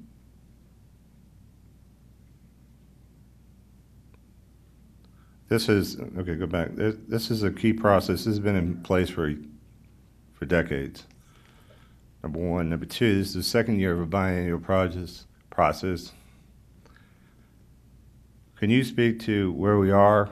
As you recall, back in 09 or 010, when we had to make the decisions concerning the millage and the budget operating cuts and things, we made a commitment through my office that we were going to move as a county to priority-based budgeting because we felt, unlike the call at the time was for zero-based budgeting, that was inappropriate for county governments, but we would go to priority-based budgeting. We're in, if I recall correctly, we're in the second or the third year of that phase in, and the 2017-2018 biennial budget process will mark our final shift, and that will be the first time we'll actually be utilizing that practice in totality. Yes, sir. It's a very involved process, and one of the first steps was for departments to identify the programs so that we can budget at basically a programmatic level. And there's thousands of programs that were identified. You have to score those, and so right now we're in the scoring phase where the departments will score those priorities that they've identified.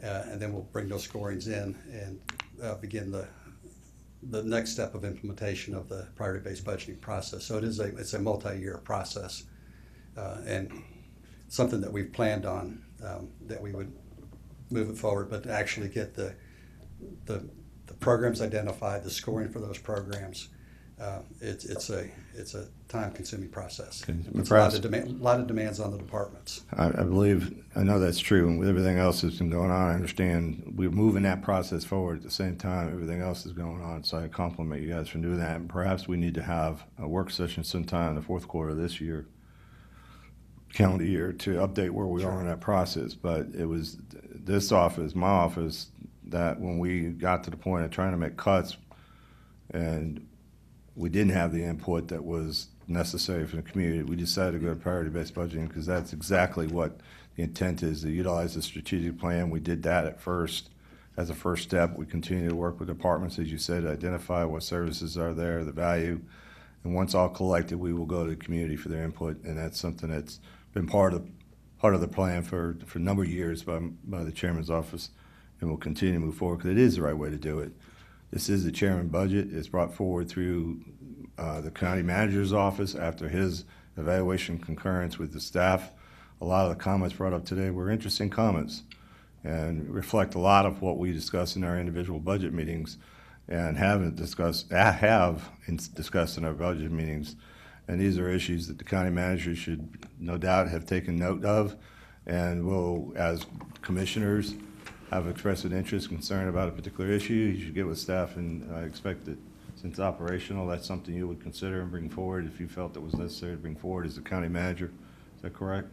Yes, sir, Mr. Chairman. Let me say, too, and to comment on some statements you just made about the strategic plan, and also we plan to update that each year. But the priority-based budgeting, and as you indicated, we knew that that would take a 2 to 3 year process. A lot of it's putting in the data, the scoring, so that we can get those in the system. And once we get them in the system, the annual process will go very easy because we just modify that data. Let me say also, in putting together this budget, I can tell you the department submitted their request. It is strictly a request. When we go through the budget analysts and I sit down and go through every budget with every department, understands the impact at the end of the day. It depends on the amount of revenue we have to work with those services. I can assure you that our departments will give the best service they can. We also, during the year, if we have to, we do budget amendments to address some of those critical needs. I know there were a lot of requests that's out there. We take them all serious. Some of the impacts on public safety and other departments, yes, they will be real. Certainly, it'll take time to implement some of those and get them in there. But certainly, we take direction from the board. But I can tell you, we worked hard to try to understand the impacts with those. And the document that Commissioner Cupid was referencing, I believe she asked for what the department submitted as though they request, so that she would know, or the rest of the board would know what they submitted as a request. It does not mean that some of those things, such as risk, that was not addressed, but there'll be other things. It is a very, very intense process. Those 3 to 5 months consume a lot of budget's time as well as mine. And I go through every line item in every budget with the budget analysts, and we communicate with the department. So I just want to comment on that in the previous plan. Hopefully in our next 2-year cycle, we'll be far enough along, and certainly we'll start considering some of that in the priority-based budget. Thank you. So, Commissioners, recommending the board, the motion before us is the Board of Commissioners adopt the FY16 budget and authorize the chairman to execute all necessary documents. We have a proper second. Call the question. Motion carries 3-2. Commissioner Cupid and Commissioner Ott in opposition. Thank you, Jim, again for your staff and everyone else associated with it. This takes us to tab 8. I believe before we go to tab 8, Commissioner Weatherford, you had you wanted to recognize somebody that was here? Yes, I believe we have the Kennesaw Youth Council here with us somewhere. Could you stand up, please? Wow. It's a better looking council than us. Thanks for coming. I believe we're going to have lunch later, so looking forward to it. Thank you. Thank you for being here. Tab 8 is community development. We have 2 items. Counselor. Chairman, do you want to consider maybe taking a Yes, sir. small break? 5-minute break. We'll come back at, let me make sure I read my clock correctly. It's 10:39. When do we come back? 10:45. 10:45.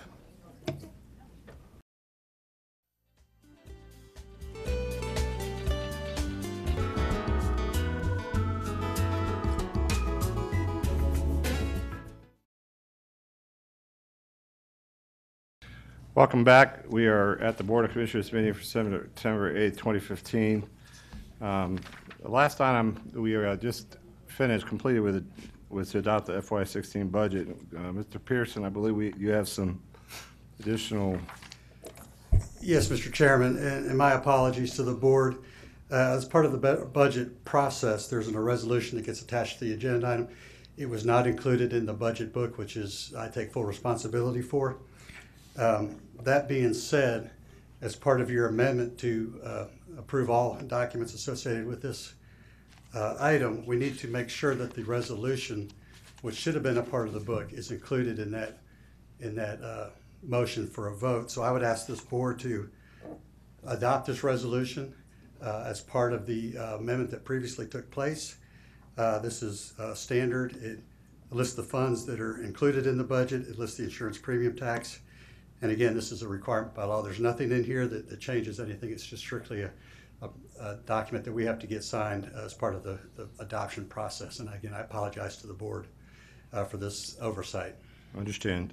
So, Mr. County Attorney, keep me honest here, but I'd like to make a motion to amend the current motion to approve to adopt the FY16 budget and authorize the chairman to execute all necessary documents to clarify that it includes the budget resolution.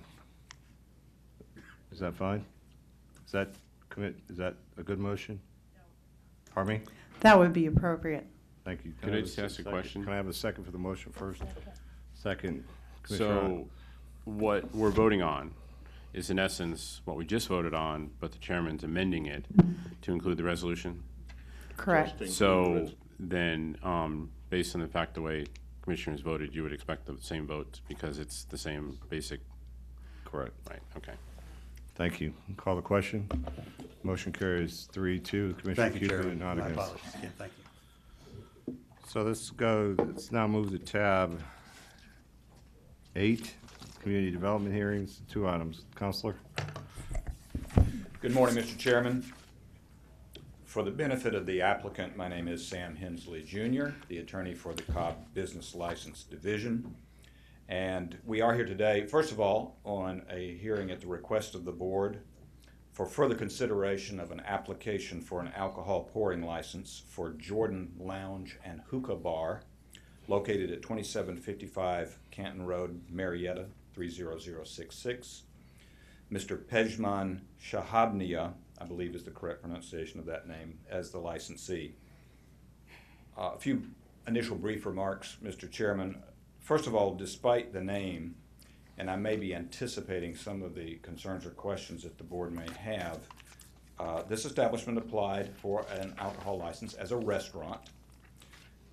Briefly, as an overview, under the Cobb Alcohol Code, a restaurant is defined as an establishment where the serving of meals is the principal business conducted, and that it shall have at least 50% of its total annual gross sales of food and alcohol from the sale of food. In other words, they have to exceed 50% or more in food sales to qualify as a restaurant.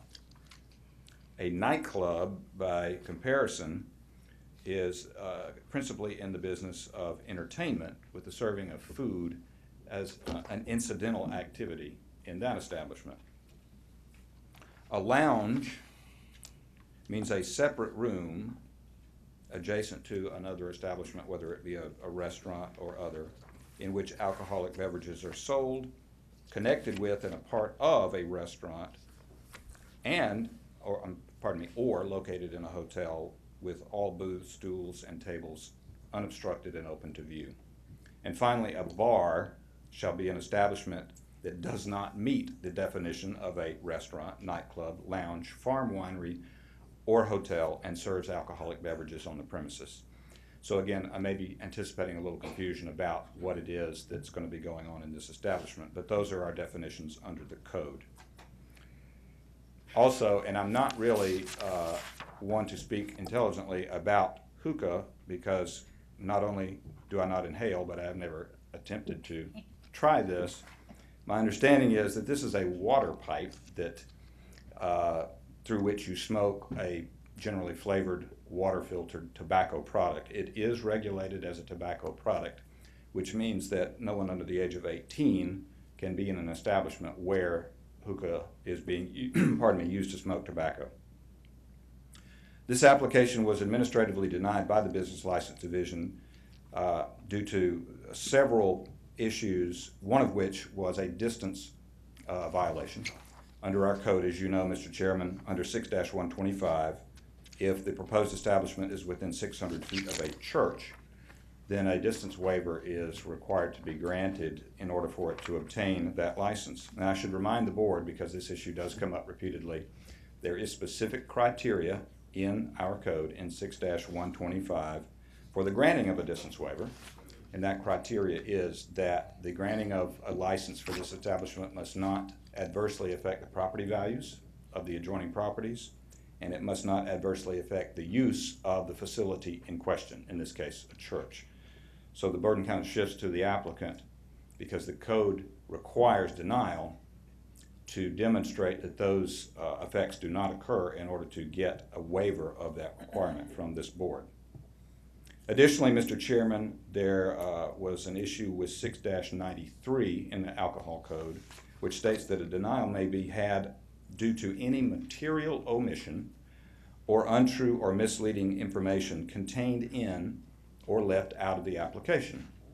The concern arose with the hours of operation for Jordan Lounge, which are 6 p.m. to 1 a.m. Monday through Thursday, 6 p.m. to 2 a.m. Friday and Saturday, and 6 p.m. to 1 a.m. on Sunday. And the concern being that that typically relates more to a nightclub type establishment than a restaurant. Additionally, in their original application, I believe the applicant indicated there would be no dance floor in this establishment. However, there is evidence that we will present that there is a dance floor, and I think they freely admit this, and it did indicate that on their questionnaire prior to this hearing. So that needs to be taken into consideration too as to whether food service is the primary activity in this establishment. And finally, Mr. Chairman, under 6-117A3, a denial of an application for an alcohol license may be had if the applicant has violated any law, regulation, or ordinance relating to the business within the last 10 years. The Cobb Police Department Regulatory Services and Permits Unit conducted an inspection of this establishment on July 28th of this year, and they will be presenting evidence that there was alcohol being stored on the premises without them having an alcohol license. That is a violation of our code 6-86 and 6-87, as well as state law, OCGA 3-3-3. This matter came before the License Review Board, Mr. Chairman, on August the 6th of this year. The LRB at that time voted to recommend approval of the application.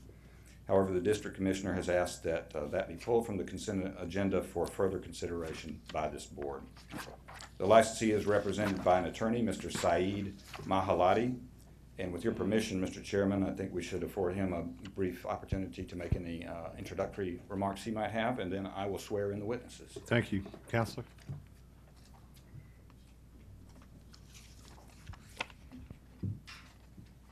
Good morning, Chairman and Commissioners. Once again, my name is Saeed Mahalati. I represent Jordan Lounge and Hookah Bar. And the concerns that were brought up before you guys regarding the distance requirement, the alcohol located on the premises, type of business, and certain omissions that were indicated on the application. I'm gonna do a brief overview before we put on evidence of each. The distance requirement, 600 feet of the church. There's a church across the road from where the establishment is located. It's about 500, I believe 10 feet. It's a little over 500 feet is where the property is located. Right behind the property, there's a establishment that also serves alcohol. Right across the other road, there's another establishment that serves alcohol. Inside the business that we propose for this establishment, they used to be under restaurant while the church was still present, and they were granted business license, they were granted alcohol permit, and they used to serve alcohol for years, and nothing has changed. Distance requirement hasn't changed. The church has been there. It's just the business is the one that's changing. They've left, and now a new business is coming in. Nothing indicates that the church would be adversely affected. The use of facility of the church would be adversely affected. It doesn't change the value of the church. It doesn't change the impact the quiet enjoyment of the business, the church. There's other establishments within literally less than a football field away serving alcohol. Nothing would change this establishment from serving alcohol. Alcohol located on the premise was the next concern. Cobb County Police Department did a inspection. They did find, I believe it was 5 or 6 bottles of champagne stored in a cooler. Mr. Shahabnia is here to testify. He's the owner of the business. That someone had brought those alcoholic beverages, the champagne, as a gift, and he was waiting to take it home. There was no beer, there was no wine, there was no liquor, nothing on premise for sale. It was just a gift that someone had brought him, and he was just waiting to take it home. He understands it. Through my counsel, he understands he's not supposed to have any alcohol on the premises, but he did have the 5 or 6 bottles of champagne, as I said, stored in a cooler. It wasn't designed to be consumed on the property. It wasn't designed or to sell on the property. He was just simply taking it home, and he did take it home subsequently. The type of business that was a concern, whether this is a nightclub or a restaurant. As you heard, the definition for nightclub and also the definition for a restaurant. This establishment does serve meals. The establishment sells the meals that it prepares. It serves about a little over 150 guests. It has seating for about a little over 150 guests, which the code requires minimum of 40 seats. So it does by definition meet the definition of restaurant. It does not meet the definition of nightclub. Now you're gonna hear testimony that there is loud music going on, that there is people dancing. You're gonna hear testimony that this appears to be a nightclub. However, per the code that Cobb County has adopted, this is a restaurant. Now, if the code was to change, or if something changes that it would match a different definition, he would have to apply for a permit under a different definition. But under current definition, it is a restaurant. It is operated as a restaurant.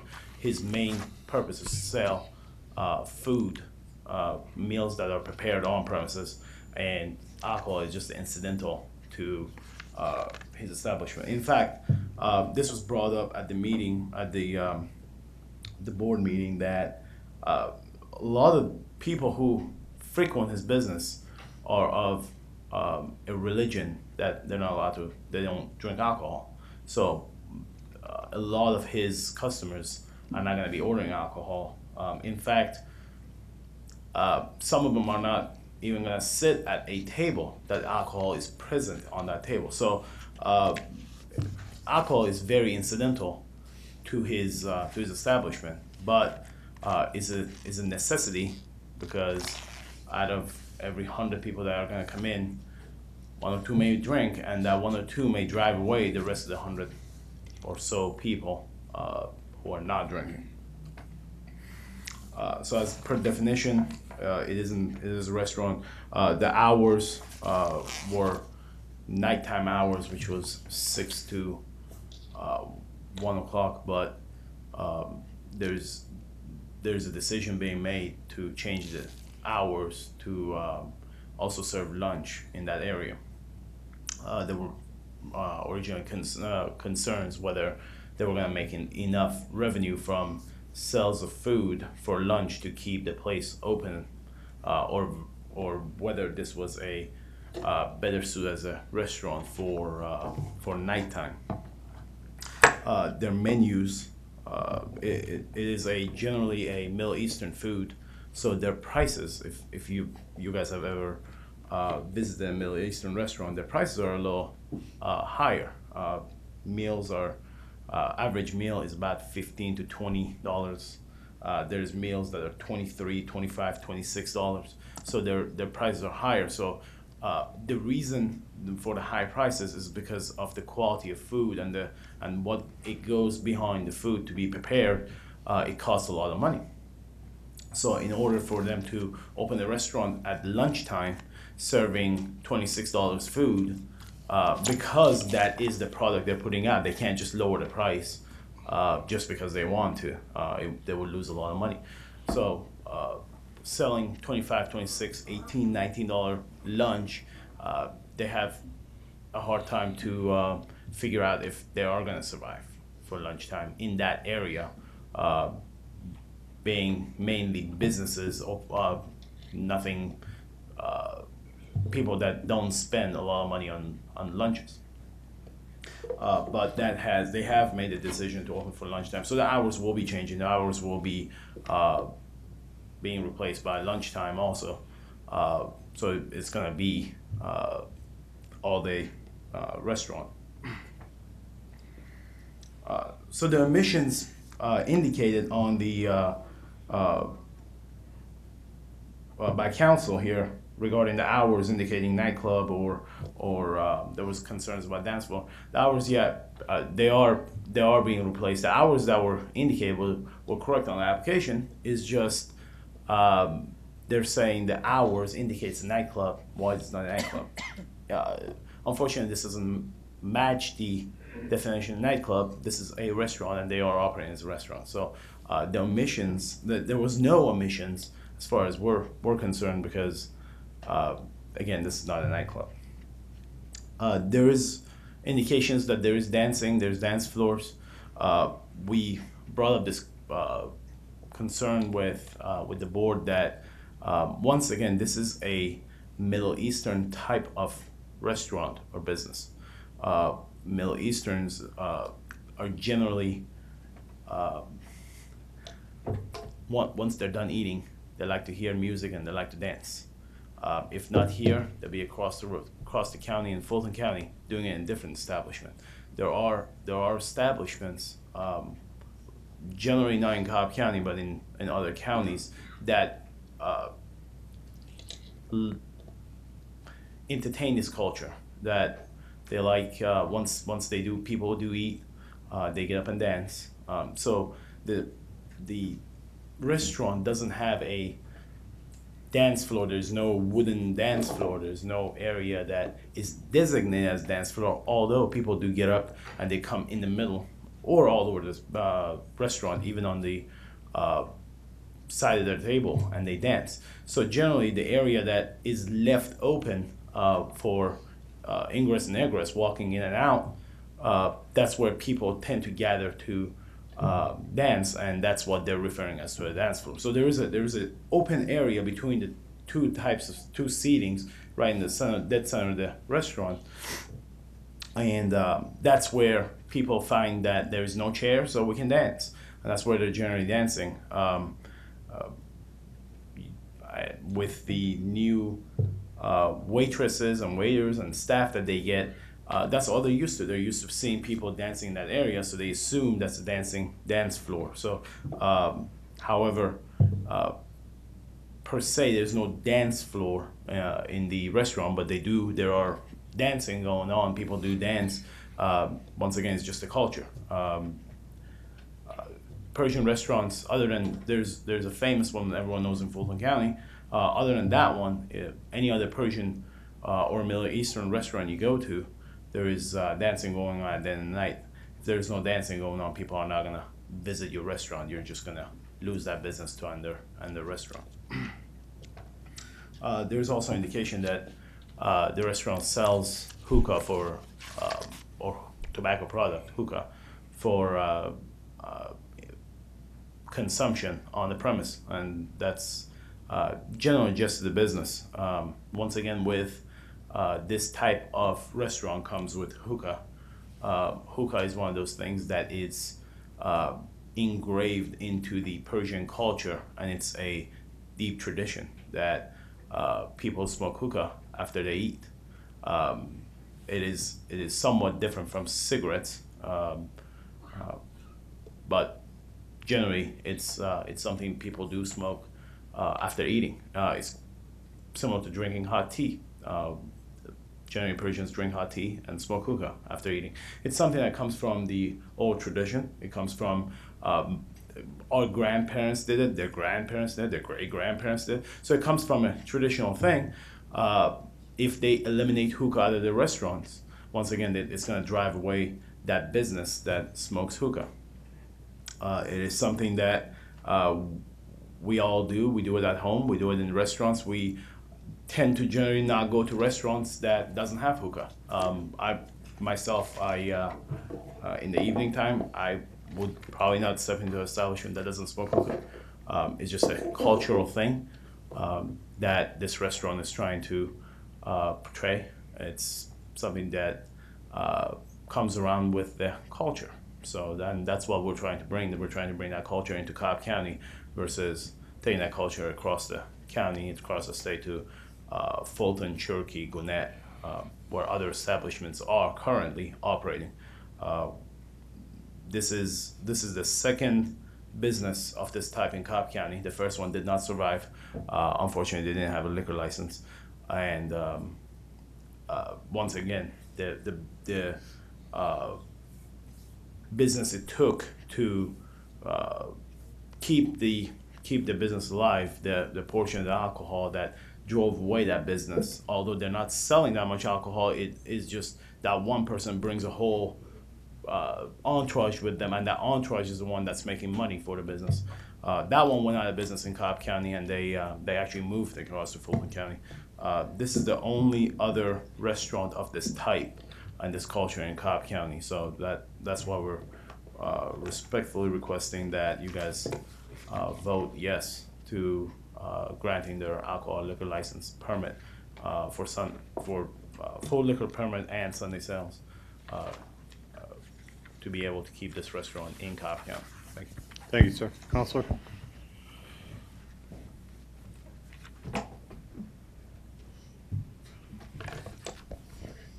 Thank you, Mr. Chairman. At this time, I'd like to swear in all the witnesses. If you'll be testifying in this hearing or believe you may be testifying, would you stand and raise your right hand? Do you swear or affirm the testimony you're about to give before this proceeding shall be the truth, the whole truth, and nothing but the truth? If so, say, I do. Thank you. You may be seated. I'd like to call my first witness, Mr. Chairman. Sandra Richardson, please.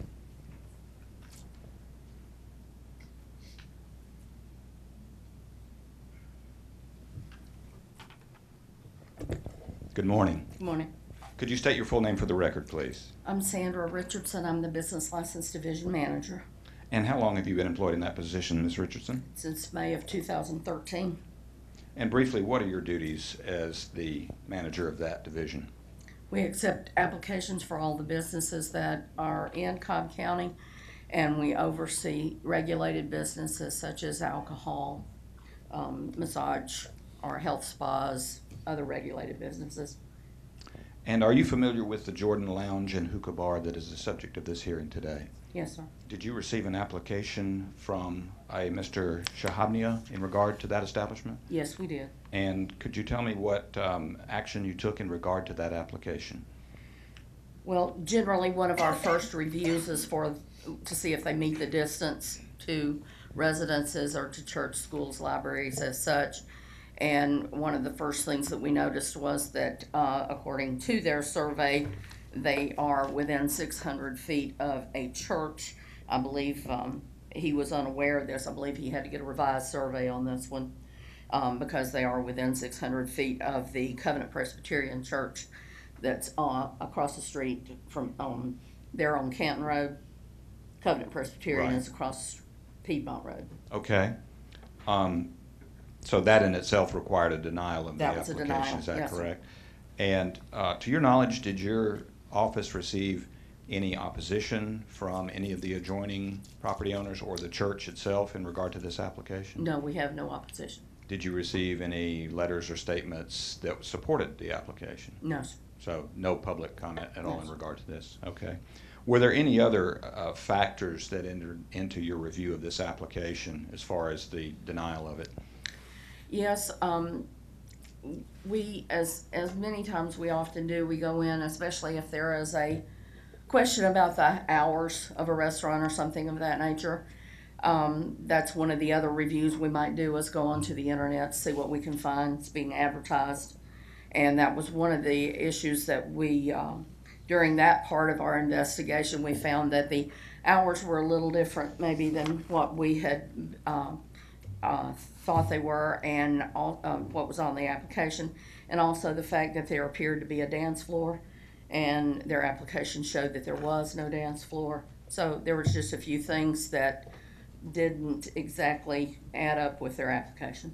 Is it fair to say that that gave you some concern as to whether this actually would be operating as a restaurant versus, say, a nightclub? Absolutely. So we use that as another issue in the denial.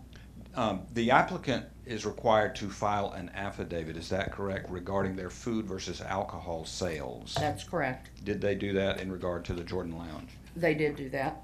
And I assume that that is an estimate, since this establishment supposedly has not been operating under an alcohol license previously?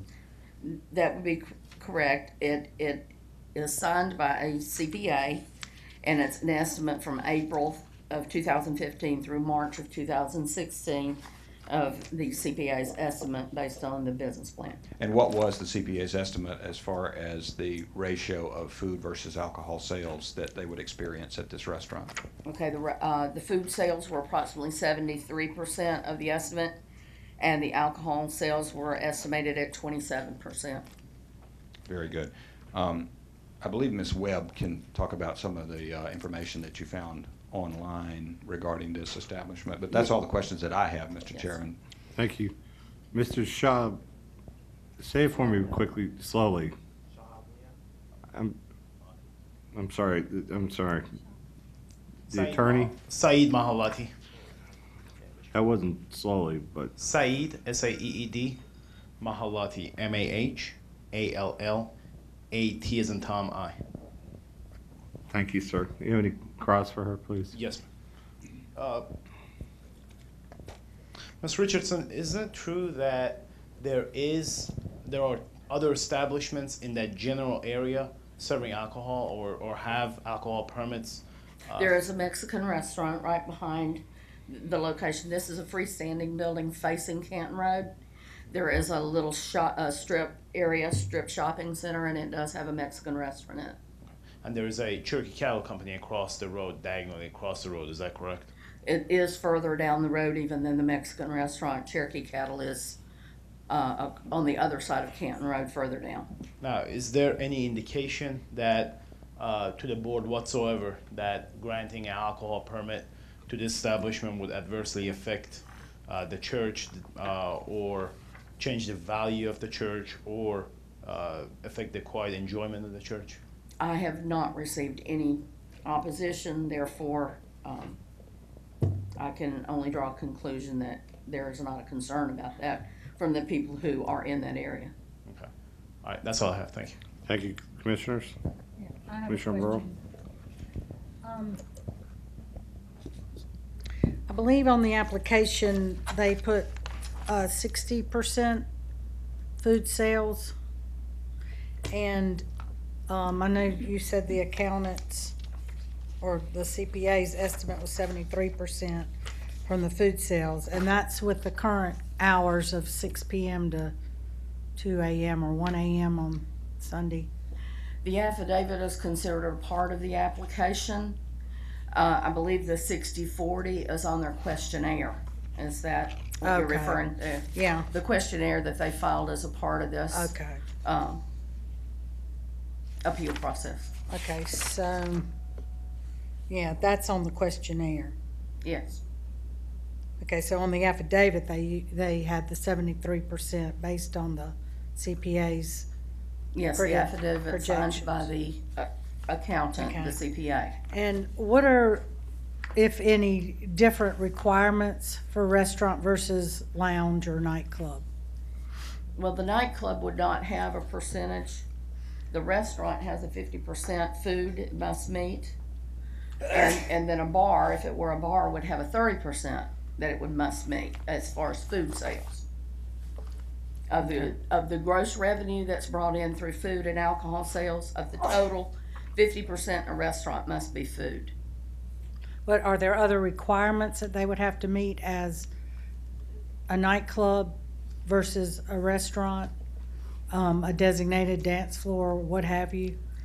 Generally, yes. Additional seating or less seating or? Right. They have a different criteria, and to be quite honest with you, Alicia can probably testify to that far better than I can. She's more familiar with some of those intricate requirements of the code. She's the one who reviews most of these. We generally go by the food versus alcohol, though, and that's the differentiating factor overall.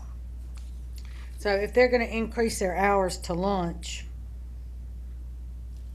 that would, I guess, help them meet that percentage even more than what's on the books now or projected now.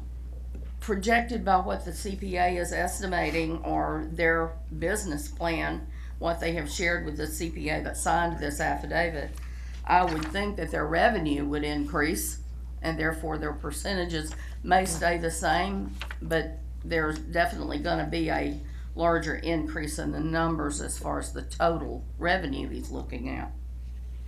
Their percentages may stay the same as far as food versus alcohol, but it has the propensity to increase. Okay, and how is this reported? Through their sales receipts on when they come to renew the next year if this is approved today, or right. Is there any inspection during the year, during No. the permit process? Not unless we get some type of a complaint. We do these renewals year to year. Okay, that's all I had. Thank you. Sorry. Counselor? I'm sorry. Just Commissioner a Webb. quick question. I did understand it's 73% food according to their affidavit, According to the affidavit signed by the CPA. which is well above what the requirements is for a restaurant, correct? That's correct. All right, thank you. Thank you. Commissioner Cupid. Thank you, Chairman. Sandra, if you can explain again the differences that were observed in the application regarding a dance floor and some other observation.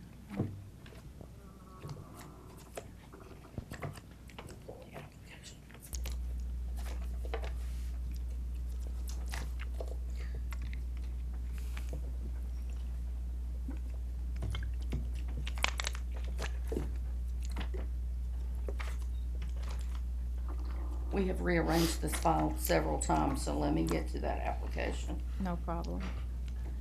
And if it's helpful, Mr. Chairman, Ms. Webb may be able to address some of these questions a little more in detail, since she kind of reviewed this application with those thoughts in mind. Okay.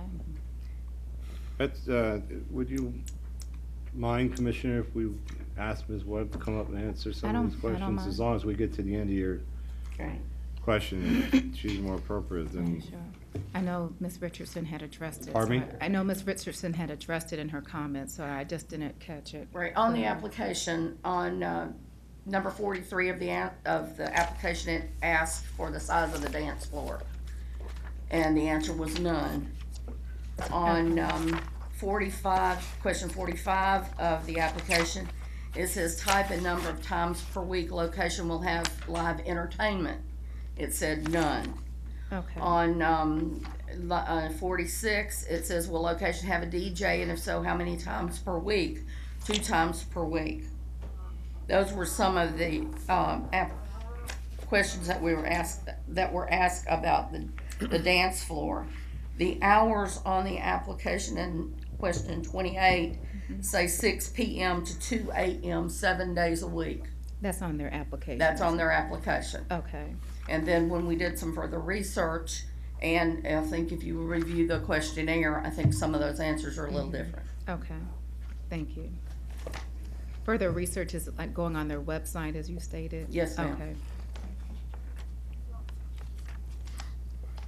Thank you. that's Opening all. as a restaurant at 6 o'clock at night is a little different. Some do it, but Okay. it is late for a restaurant to open. Okay.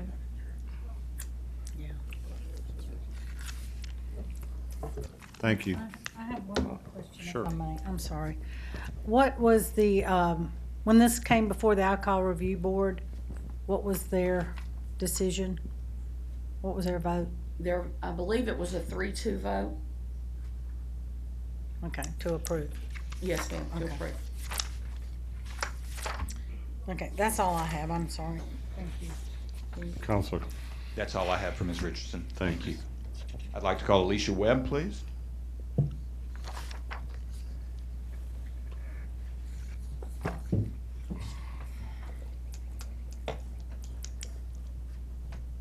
Good morning. Morning. Could you state your full name for the record, please? Alicia Webb, And where are you employed, Ms. Webb? Cobb County Business License. And what is your position or responsibility in that division? Administratively investigates regulated license applications. And how long have you worked in that position? Almost 9 years. Okay. And are you familiar with the hookah lounge, the Jordan Lounge and Hookah Bar that's the subject of this hearing today? Yes. And how are you familiar with them? I accepted and processed this application. Okay. And in processing and reviewing the application, did you have any concerns about what they were representing as far as the establishment? Initially, it was just the distance, and I received their appeal and questionnaire and realized that some of the answers in the questionnaire were not the same as the answers in their applications. Okay. And so as I dug a little further, there were some things that we found in their questionnaire as well as on the internet that were of concern that the application did not include all that it should have. Okay. I have a packet of photographs, and I've already shared these with Mr. Mahalati. I assume there's no objection to these? No objection. No objection. Thank you. And Mr. Chairman, with your leave, I do have copies for the board. Thank you. You have your own copies? Yes, sir.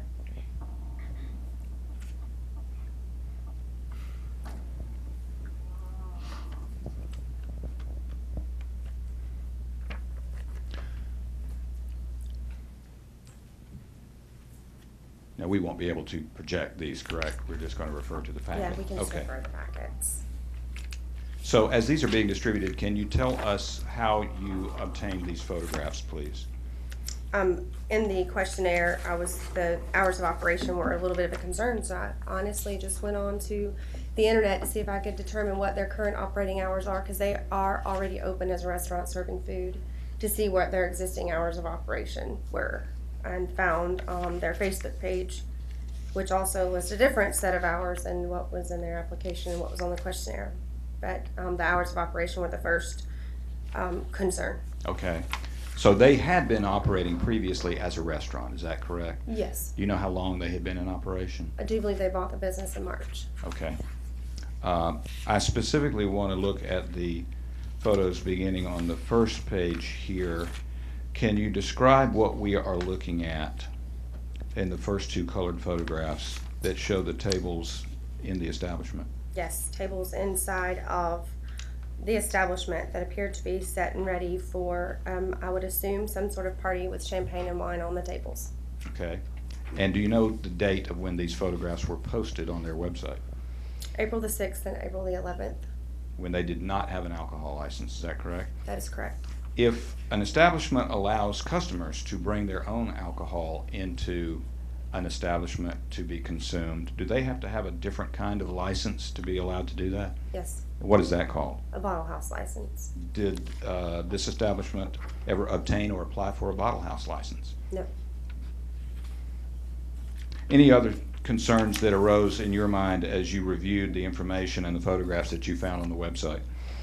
Just simply that there appears to have, in fact, been alcohol on premise prior to obtaining an alcohol license. Appears that they did have a party, which was testified to at the License Review Board. A bigger, concern was that, and the picture on the bottom on page 6 was what appeared to be a different party, and there's beer. And that photo also, there's no alcohol license. Those pictures were posted with the date of April 6th and the 11th, but when I went back to get them with the date, those photos had been removed from their website. So these photos are no longer now available on their website? Most of them are gone, that's Okay. true. And then as you look forward through the back of the packet, on page 9 and page 10, almost at the end, there's a couple of different references to a cover charge. Generally, a restaurant doesn't charge a cover charge. Refers to a couple of different DJs and events that they're having, again, with a $5 cover charge. That's something else that was brought up at the meeting. On page 11, there was obviously you can't see the video, but we pulled from a video talking about a DJ and a party at the establishment. That again was in April. There were several posts in April that referred to DJs and party with us in the late operating hours. And again, in several of those pictures, there was alcohol on site and they did not have an alcohol license. Now, having a DJ or a dance floor would not necessarily violate the definition of a restaurant in the Cobb Alcohol Code, is that correct? That's correct. Okay, but having alcohol on the premises without either a bottle house license or a pouring license would violate that code, is that Yes. correct? That's all the questions I have, Mr. Chairman. Thank you. Ms. Webb, you indicated that, let me back up. The hours of operation, the hours itself doesn't change whether this is a restaurant or a nightclub, does it? As far as definition, no, it does not. Okay. The only thing you guys look at, it's the percentage of the sales, is that correct? If food sales and the seating requirements, yes. Okay, and they do, Jordan Lounge and Hookah Bar does match the requirements of a restaurant, is that correct? Proceeding in the affidavit submitted, yes. Okay. Does it match the requirements of a nightclub based on what is presented to you on the What affidavit? I have in this file, no. Okay. Now, you indicated that certain photographs that were posted on their Facebook was posted on April 11th and April 6th, is that correct? I don't know when they were posted. Those were the dates on the photos. Okay. But do you know when the photos were taken? They were posted after he purchased the business in March. I don't know when they were taken, but they were posted after he purchased the business in March. Okay. Do you know when the what those parties or events were that that the photos indicate? No. Okay.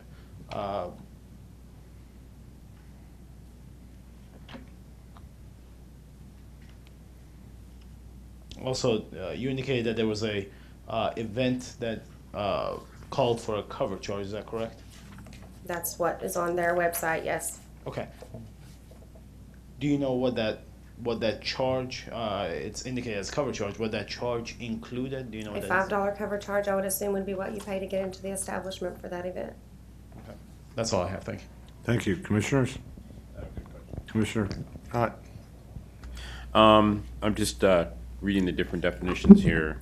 For nightclub, no, I mean, nightclub is it's pretty obvious that it doesn't meet the definition of a nightclub.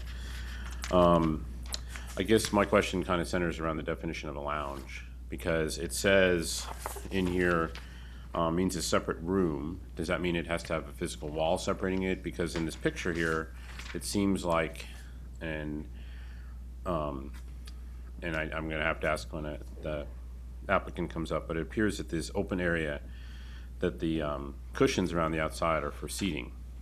That is correct. Okay, so I guess my question is, does that, because it's not real clear what the definition of a lounge in the code, does that area constitute a separate room or area for the code for that to count as a lounge, or is the code meant to imply that it has to have like a wall separating it, that it has a separate entrance or a door from the restaurant into the lounge? Yes.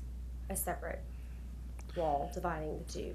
Okay, so an area like this, even though it may meet all the other requirements of a lounge, because there's not a separate wall, it's considered part of the restaurant. That is their restaurant, and all in one, yes. Okay, all right, thank you.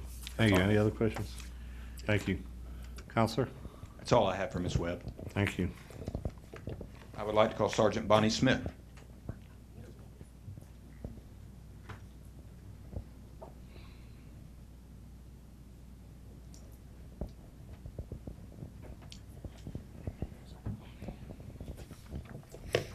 Good morning. Good morning, how are you? Good, how are you? Doing well. Could you state your full name for the record, please? Bonnie Smith, And where are you employed, Ms. Smith? Cobb County Police Department. And in what capacity are you employed with the police department? I'm the sergeant in the Regulatory Services and Permits Unit that handles regulated businesses in Cobb. And how long have you worked in that position? Almost 6 years. And what are your duties briefly in that position? We have multiple, but we do get business license applications sent over from the business license office for our investigation to determine if the applicant meets code requirements to issue the business license. And that would include for the sales of alcohol? It does.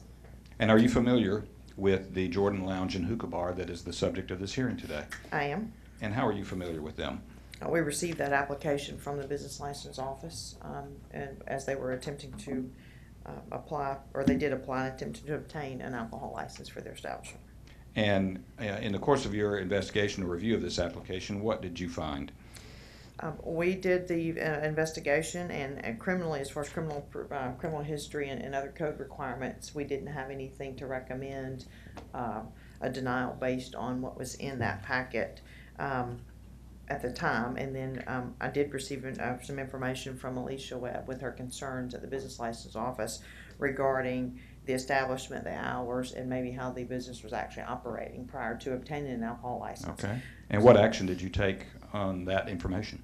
I'm sorry? What action did you take upon receiving that information from the Business License Division? We actually did an on-site inspection, as we do in multiple locations we've done in the past. We did an on-site inspection on the 28th of July of this year, about 15 hours. Detective Organo and I went to the location to conduct an inspection. And what did you find during that inspection? When we arrived, obviously it's prior to 6 p.m., so they weren't open for business.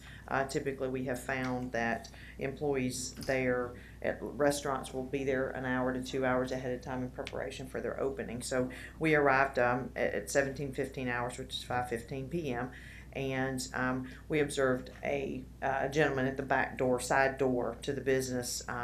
It appeared to be some type of employee entrance or kitchen entrance. He was standing there. We made contact with him, introduced ourselves, and explained to him the purpose of our being there. He was Mr. Ahmed Kazemi, and he introduced himself as the chef of the location and said that the owner was not present and would be in a little bit later. Okay. Did you happen to take any photographs during your inspection? I did. After we actually had contact with him and explained to him that we wanted to conduct an inspection, he said that we could do that, and I confirmed with him that he had the authority to give us entry to the business, and he said, yeah, that was fine. We could come through the front door. So as we approached the front door, we observed the hours that were posted being closed on Mondays. They were open Tuesday through Thursday, 6 p.m. to 1 a.m., Friday and Saturday, 6 p.m. to 2 a.m., and Sunday, 6 p.m. to 1 a.m. Okay. Before you go any further, let me, if you don't mind, Mr. Chairman, and I have already shared these with Mr. Mahalati, I do have a packet of photos that she's going to be sharing with us to distribute to the board. Yes, sir. I assume there's no objection. No objection. Thank you.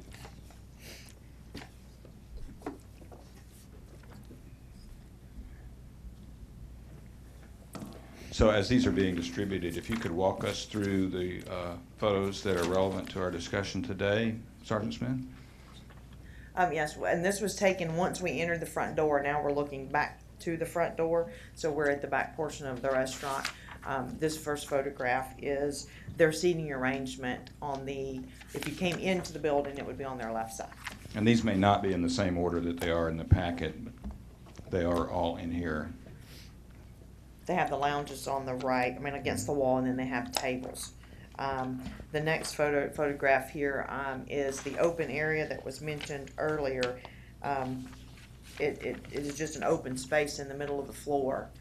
There's seating on both sides. And you can note the disco ball that's hanging from the ceiling. And there's some lighting that you'll see some more pictures of. But the disco ball in the middle, to me, indicates that's a place to people to dance. Did you personally take these photographs? I did. And do they faithfully and accurately represent what you saw during your inspection? Yes, it does. If you'd proceed, please. Okay. Turn it the other. There you go. This is a picture standing again at the back part of the restaurant, looking forward to what would be the other side. There's 2 rows of seating and then lounge seating on the outside wall. But this is their disco or DJ stand, and I inquired about that DJ stand. And as we were there inside the location, there was music playing from that, and I inquired to when that DJ booth would be utilized. And apparently the manager of the location, I was told by a female employee, is a DJ and runs that DJ booth, typically on the weekends.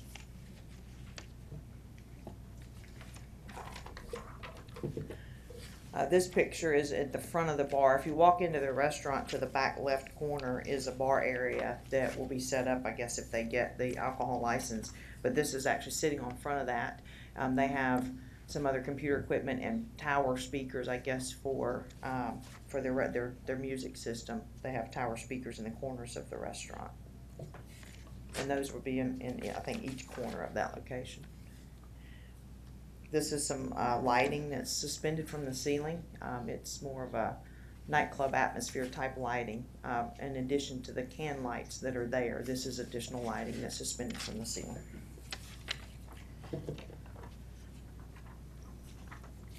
We located this flyer. This is just a photograph of a flyer that was laying on that bar where they were advertising an event that was going to occur on Sunday, July 26th. They had I guess a singer coming in and they were going to have a DJ present as well. They had the hours from 8 p.m. to midnight, and they were selling tickets for $30 and taking reservations for that event.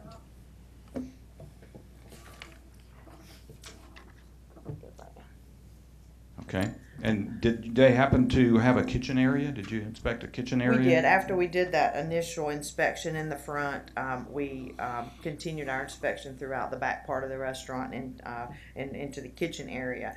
As we conducted that inspection, we located the freezer there. That's, I guess, a refrigerated cooler, a walk-in cooling system. We went into that, which we typically do in any inspections we do. And once we got inside there, we just went through the door, and then that's where we located a case or 6 bottles of champagne that was stored on site. And that's a picture there of the bottles that was on the shelf as we found it. And then the next photograph is just a close-up of those 6 bottles. Did the chef or anyone else on site give an explanation for why this alcohol was on the premises? I don't remember a distinct conversation, because knowing that he's not, or the licensee wasn't present and there was not a manager present, we photographed the information. We didn't cite anyone that day because it was a chef and a waitress or a hostess that was there, and we typically try to get with the management or the licensee for that information. Anything else that you observed that you would have considered a violation of the alcohol code during your inspection, other than the alcohol on the premises? No, not at that time. We did inquire a little further about, because knowing that the photographs that Ms. Webb found about the party and the alcohol sitting on the tables during the, on their Facebook page, I was asking about people reserving the location, and they said that they do rent out the location and they can have events at the location. And I did ask if they did, in fact, cover charges. At that time, I was told they did not, but obviously on the website page, they were doing that prior. I was just trying to confirm if they did or didn't, but that was the extent of the inspection. Okay. Are those all the photos you need to share with us? Yes. That's all the questions I have, Mr. Chairman. Thank you. Counselor? Sergeant Smith, the photographs that you posted with the musical event, can we go back to that, please? Yes. At the bottom of that photograph, there's an indication that it's from 8 p.m. to 12 midnight. Do you see that? Yes, I do. And below that, what does that say? Can you read that, please? It says tickets, $30, dinner included, and then it has reservations with a phone number and the address. Okay. So from this photograph, you can assume that the $30 includes coming in and eating a meal. Is that correct? It says it includes dinner, tickets and dinner. Okay.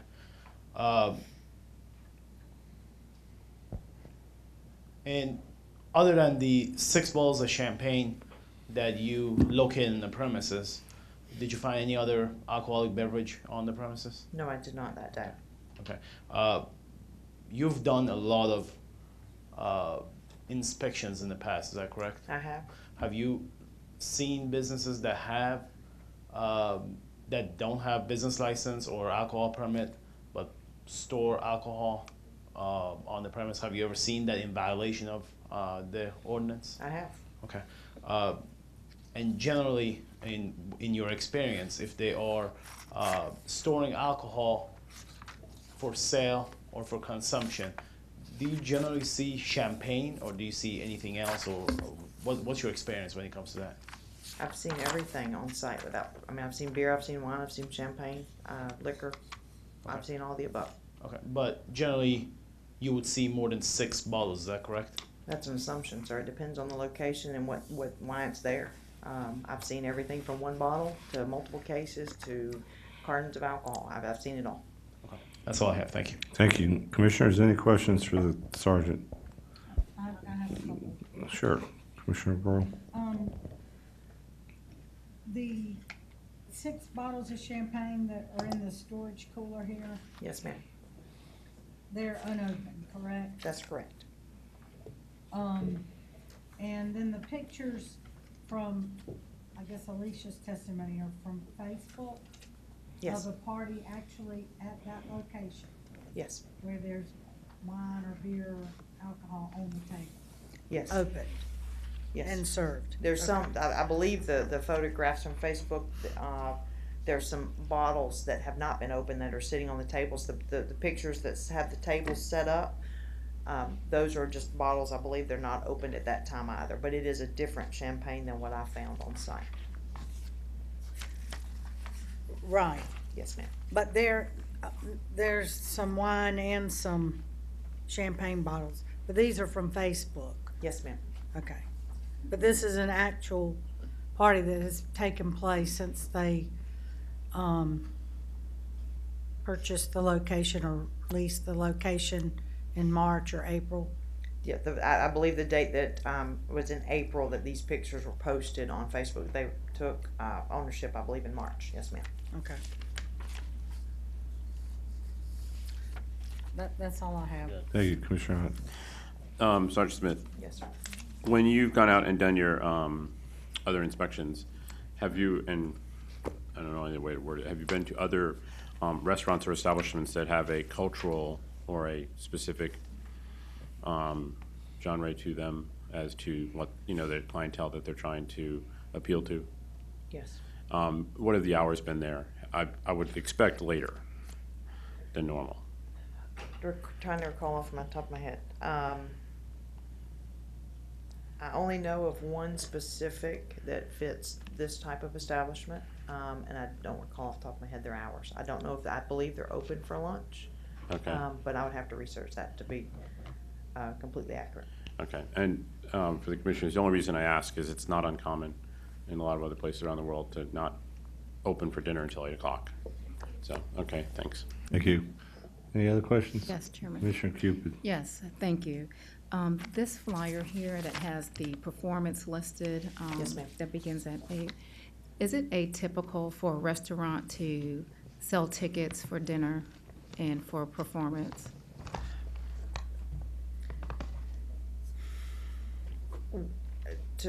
Not to put them in a box, we typically find violations with establishments that we have seen do this practice. Okay. Are there occurrences where a restaurant can be complying with code and still offer an event of this nature where they're charging a cover for a performance? Would that violate code? No, charging a cover charge does not violate code. I think Okay. the issue here was the concern that their application said they would not, and we found evidence that they were. Okay. And I'm sorry, going through all these papers, do we have a copy of that application before us? Was that provided? They have it in their file. I see that, I see the questionnaire for the License That's all we Review have. Board, but the actual application, I don't think it's, okay. I have a copy if you'd like to see it. She Please, has it. yes, I would love to. Thank you.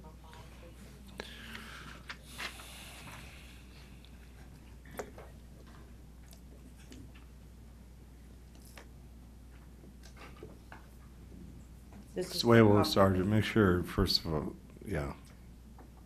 Counsel, I want to make sure that she's not pulling something Would you out like and no one to else is seeing it. inspect this first before they distribute it? Please. This is the copy that we received from the business office. Okay.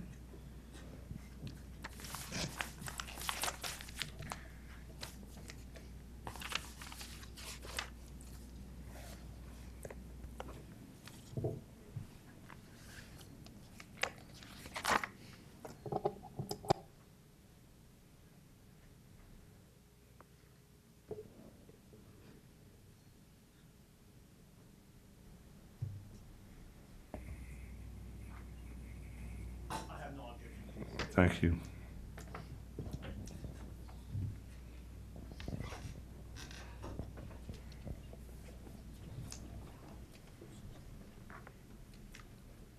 Just in a minute, just a minute, let me make sure that she's finished.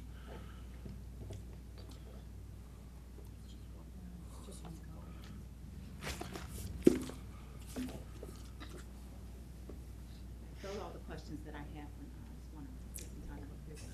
Okay, thank you. If I may. Sure. Is there a difference of having an event and selling tickets or charging a cover? Or is it just that they said they would not charge a cover on their application and they had advertised for an event with a ticket purchase? Is that the issue, or is Right, there a just the difference? discrepancy. As long as, from the flyer itself, it's showing that they're having entertainment, and they're having a cover charge. That's the discrepancy in what they submitted originally. It's not, I'm not concerned that they're having the event and selling tickets and dinner. That's not my concern. Right. There was just a discrepancy in the application saying that they would not charge covers, and they did in the Facebook post. Okay.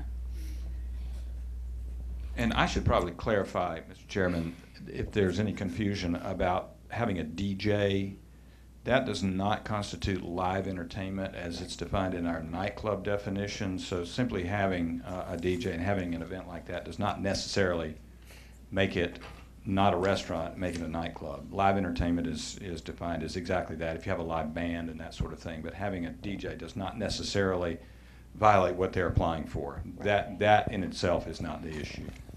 However, this flyer does show that it has two singers and a DJ. So Exactly. they have live entertainment and a DJ on this particular event. So Right, but I've been to restaurants where they have, I guess, a piano player or a guitar player would be live entertainment. Stop. That's please. my job. Sorry. Correct? Stop. correct? Yes, yes. Again, the issue is not. Exactly. I mean, the issue was more of a concern of the discrepancy, and they would not have live entertainment, and they would not have cover charges. That was the point in this flyer. Right, okay. Yes, So ma'am. that needs to be cleared up. Yes, ma'am. I'm not concerned that there's somebody in there singing. That's not my point. It's, Right. I just wanted to be sure that that was allowed Yes, ma'am. as a restaurant. Yes. Sure, why not? All right, I just want to clarify, and I'm probably repeating what Commissioner Burrell just said. A one-time event, or even more than a one-time, a couple-time event, I mean, that flyer simply says that there's this event. Minus the alcohol part of it. There is nothing in the code that prevents a restaurant from having an event that might be treated, that could have even dancing or anything like that. My understanding of the code is that if it's a regular occurrence, like for example, every Friday or every Saturday night, that this goes on. But what we're seeing here with this flyer is a single event, I think it says on July 26th. Does that violate the code for a restaurant? No, and not standalone, it's not. Again, I took this photograph because of the totality of what we were seeing with the cover charges and the hours and the alcohol on site, the DJ, the dance floor area, Right. the ball, the disco ball. So in totality, it just was more leaning towards their practices were more nightclubish versus a restaurant. This flyer standalone is not in violation. Okay, well, I guess I was going to ask it later, but I'll ask it now. We already talked about the fact, and you already mentioned that live entertainment versus a DJ is not live entertainment. That's correct. And understand about the event. On the dance floor issue, so what you're saying is the dance floor is not the area that's surrounded by the cushions. I guess that's what I'm not understanding is that area, the area that's surrounded by the cushions, is that separate? Because we got a bunch of different pictures up here. So Right. The is second- that area separate from what you showed in? Because these came from Facebook or the web, right? That's the Facebook photos, Right. correct? And it shows the area surrounded by the cushions. Is there another area, the one that you show in this set of pictures, Yes, that this is what you're saying is a dance floor? yes, and that was the way it was described to me on site. And so this is separate from the picture in here that's surrounded by the cushions? No, so this is all one space. It is all one space. If you took this room right here, this area right here, straight through the middle, is the area that you're looking at. This It one. has a disco ball in the middle. Okay. Correct. This wall is covered with the lounge chair. It's seated cushions you're seeing. Right. That wall over there is cushions.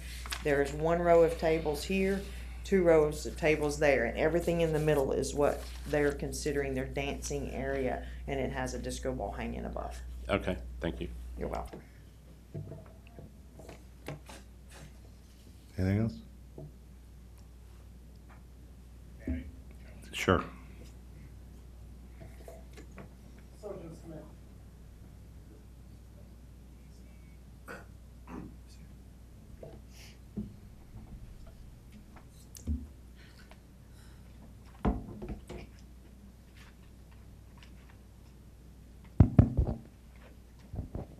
Sergeant Smith, you indicated that you've seen when you see establishment that charges cover charge, you testified that you've generally seen violations with them, and you premise that by not putting them in a box. Can you tell me what kind of violations do you suspect that they're going to commit by having a photograph and $30 ticket for a single event? I can't predict any violations that they may have. My point in that is I don't, every time we've had issues with restaurants that do have cover charges, we've had other issues. I'm not saying, again, I didn't put him in a box. I don't know what violations he's going to have. The issue with the issue with the cover charge was the simple fact of the discrepancy in their application, and we found evidence that was different than what they originally submitted. That's my concern right now with that. Nothing else. Okay, but you don't foresee any violations. I mean, you're saying you don't know what violations they're going to have. You don't foresee any violations at this point, do you? I can't predict what he may or may not do. Okay, thank you. That's all I have. Thank you, Counselor. That's all the witnesses I have, Mr. Chairman. Thank you. Mr. Mahalali Lati, I'm sorry. I'm going to call my first witness, Mr. Shahabnia, to the stand.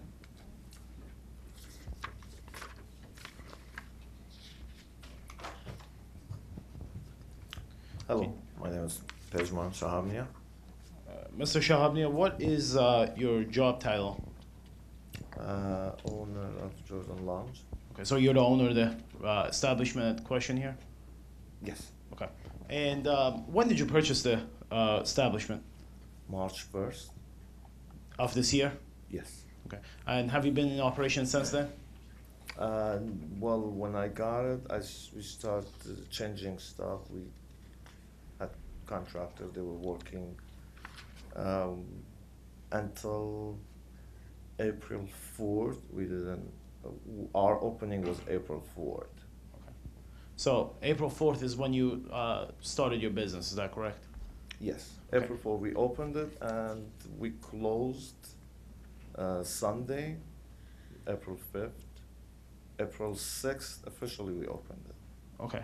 Now, can you tell us a little about what type of business it is or what you guys sell or how it's operated? Can you tell us a little about your business?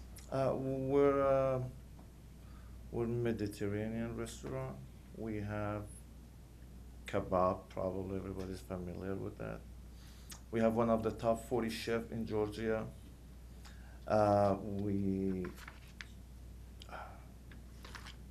We're kind of Middle Eastern restaurant. And Do you serve food, is that correct? yes, we're serving. Can you tell me generally what the price range of the food that you sell is? We have food from $10 until $24, $5. Okay. But a regular entree, is that more of a $10? Oh, entree it's over $15 entrees. And the $10, is that appetizers and Yeah, dessert, appetizer. side dishes? We have. Okay. And it's indicated that you also sell hookah, is that correct? Yes. Okay. And what are the hookah prices generally? About $13. Okay. Do you currently sell alcohol? No. Do you have alcohol on the premises? No. Do you allow people bring in alcohol No. to the premises? Okay. There are photographs here that's been presented to the board.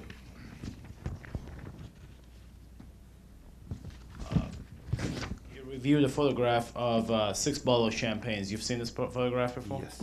Okay. Can you tell me what these 6 bottles of champagnes are? That was a friend of us. They brought us gift for opening the restaurant, and it was there for a day probably or a couple days. They forgot to tell me that they brought you gift to take in. And when the sergeant they came over, Mr. Kazemi called me. They said he's told me that they're here for inspection. I said show them everywhere. I cannot make it because I was a little far, and I told them just show them everywhere because we had nothing to hide. Okay. And these champagnes that they've taken a photograph of, are they water for consumption on the premise, or was anyone going to drink them on the inside your restaurant? No, nobody's drinking alcohol in our in our place. We don't allow people to drink alcohol. Now, that was just they left it there for me to take him home, but they forgot just to tell me. Okay, did you in fact take him home? Yes. Okay. Now, other than these pictures, there's been pictures presented that it shows gatherings with alcohol, wine, champagne on the tables. Are you familiar with these pictures? Yes. Okay. Who posted these pictures on your Facebook? The people they had party, I believe. Yeah. Okay. Those people. We had a private party before we opened it, and I had no idea. Even they cannot bring their own alcohol at that time. It was April 3rd, I believe, and I didn't really know they cannot bring their own alcohol until I tried to apply for it. And in the class, they told me nobody could bring alcohol here. I mean, they told me exactly what I have to do. Okay. But that was before that. But these alcohol that you have on that are on the tables, were they purchased by you? No, they brought it by themselves. Okay, so this was a closed party. Is that what Yes. was? Okay, and the closed party was. Did they just rent a restaurant from you? Yeah, they were. I mean, we were not even open at that time. We didn't have even POS wasn't even working. Okay, so it was to sell stuff, anything.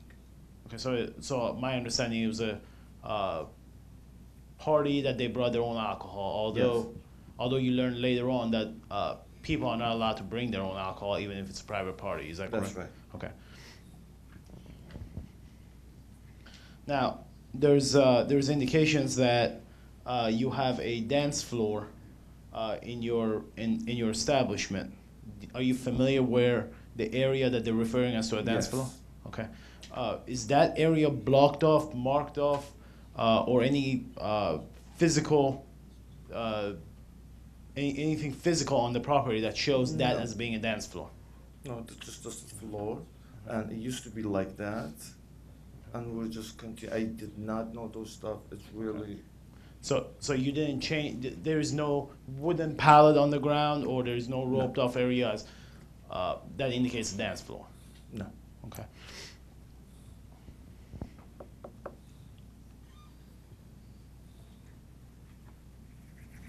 Now you and your CPA have projected that your sales are going to be your food sales are going to be 73%, and your alcohol sales maybe as high as 27%. Is that correct?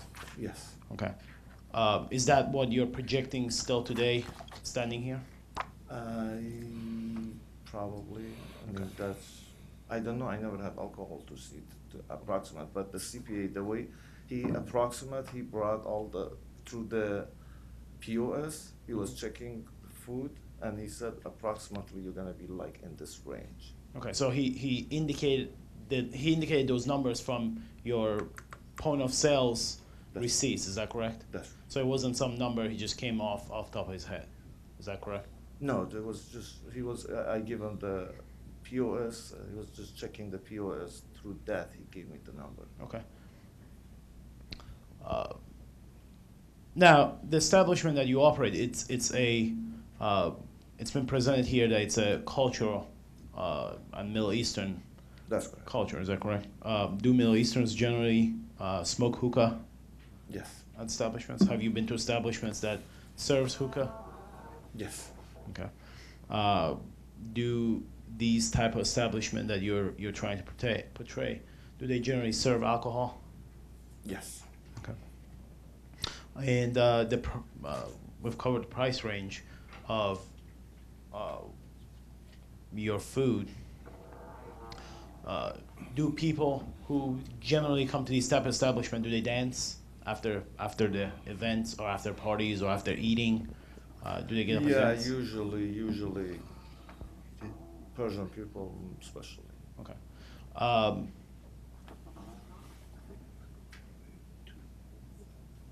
Now you have never heard any negative opposition from the church across the road regarding your distance requirement, have you? No, actually, we were trying to go there. I've been there 3 times. One time I went with Miss Hekmati also as well. I wasn't able to find anybody to see if they have an issue, or if not, they give us a letter or something like that. To talk to them, I wasn't able to talk to nobody. Doors was open, but there was 2 cars one time, 3 cars one time. They were parked, and there was nobody inside. We were looking for the pastor. Okay. Now, when you applied for a liquor license, eventually the license board came in, or the license office came and put a big sign in front in your yard that said you're applying for a license. Is that correct? That's right. Was that sign visible from the roadway? Yes, it was right by the Canton Road. Okay. So had the pastor or had anyone from the church had issues with that, with you obtaining a license, they would have probably came to you, or they would have came to the licensing board and complained. Is that correct? That's right. Okay. And no one has done that, No. to your knowledge. Okay. Now there's been photographs that has been presented that from your Facebook that shows that you had an event. The posting was from March 31st. That you had an event that you were charging cover charge. Are you familiar with that? Yes. Okay. Can you tell us a little more about that event? Well, there was one Persian guy was trying to come from Canada, and mostly people in Atlanta, the Iranian, they know him, and we were not trying to get cover charge, honestly. Cover charge, usually you just pay money up front and you go inside. We were just trying to get $30 for dinner, was the open buffet. Okay, you're referring to the $30 with the buffet with this event. Is that correct? Yes. Okay. So this was a money $30 for dinner. Is that correct? That's right. Okay. And probably was any other portion was going to go to the singers coming down or the DJ coming down? Was any portion of that money, that $30, Yes. to cover their fees? Yes. Okay. Now, on your Facebook, there is indication that you have something that you were charging cover charge for $5. Are you familiar with that? Yes, I am actually. We were as soon as I saw that, I told them to. There was our manager. He uploaded that picture, which is I told them that we don't even charge. They said because there are some people they're coming and they don't. I said I don't care. You guys have to take this off. For both of them, even the first event that there was $30. The gentleman, the singer, he had accident in Canada and he never showed up. We never had this event as well.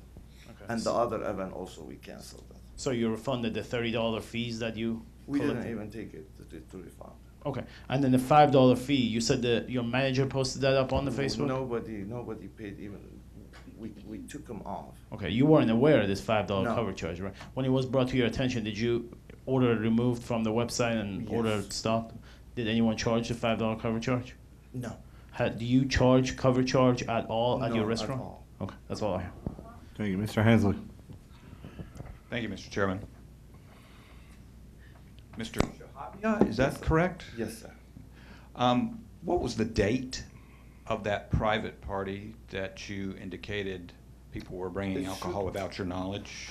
It should be, I think, Friday, April 3rd. Okay. I'm going to show you the photograph that was taken from your website. It's a screen grab and it's also a posting. And it's dated April the 3rd. Right here. Jordan's Lounge. Can you read what that says, please? It's our first. Out loud. Oh, I'm sorry. It's our first official Friday night at Jordan Lounge. Come join us tonight and party all night long with us. DJ Puya. So that party was actually advertised to the public, was it not, sir? Yes, looks like. Okay, so it wasn't a private party, it was an official function of the lounge. No, that party was a private party. So. How I can mean, it I be- could bring the people, all the people, even it was about 100 people. And there was the group that, which is for Halloween also, they're trying to rent it again. But how can it be a private party if you're advertising it on your Facebook I page? did not do, I'm so sorry. I mean, probably you could see who it wasn't me. I don't even check the Facebook. Well, perhaps you should. I think I should. What is your experience serving alcohol or selling alcohol as a restaurant owner? I don't have no experience. No experience. What would your policies be for IDing people or regulating the sale of alcohol in your establishment if you are granted a license? I have to be over 21 to get a drink. And how do you ensure that nobody under age 21 will be served alcohol? We have a security by the door. So you don't even let them in the building? Yes, we want. I mean, especially Friday, Saturday, we get busy. Okay. We have security because some people, they're smoking hookah. We don't let people under 18 to even come inside. But if they're age 18 to 21, they also can't drink alcohol, can they? They could, but we don't even serve those people. And how do you determine who's 18 and who's 21? By checking their ID. Okay. Do you check everybody that comes in or just certain people? Yeah, we do check everybody's ID. Okay. Whoever asks for even already, we do that because whoever comes inside, if they ask for hookah, they have to check their ID.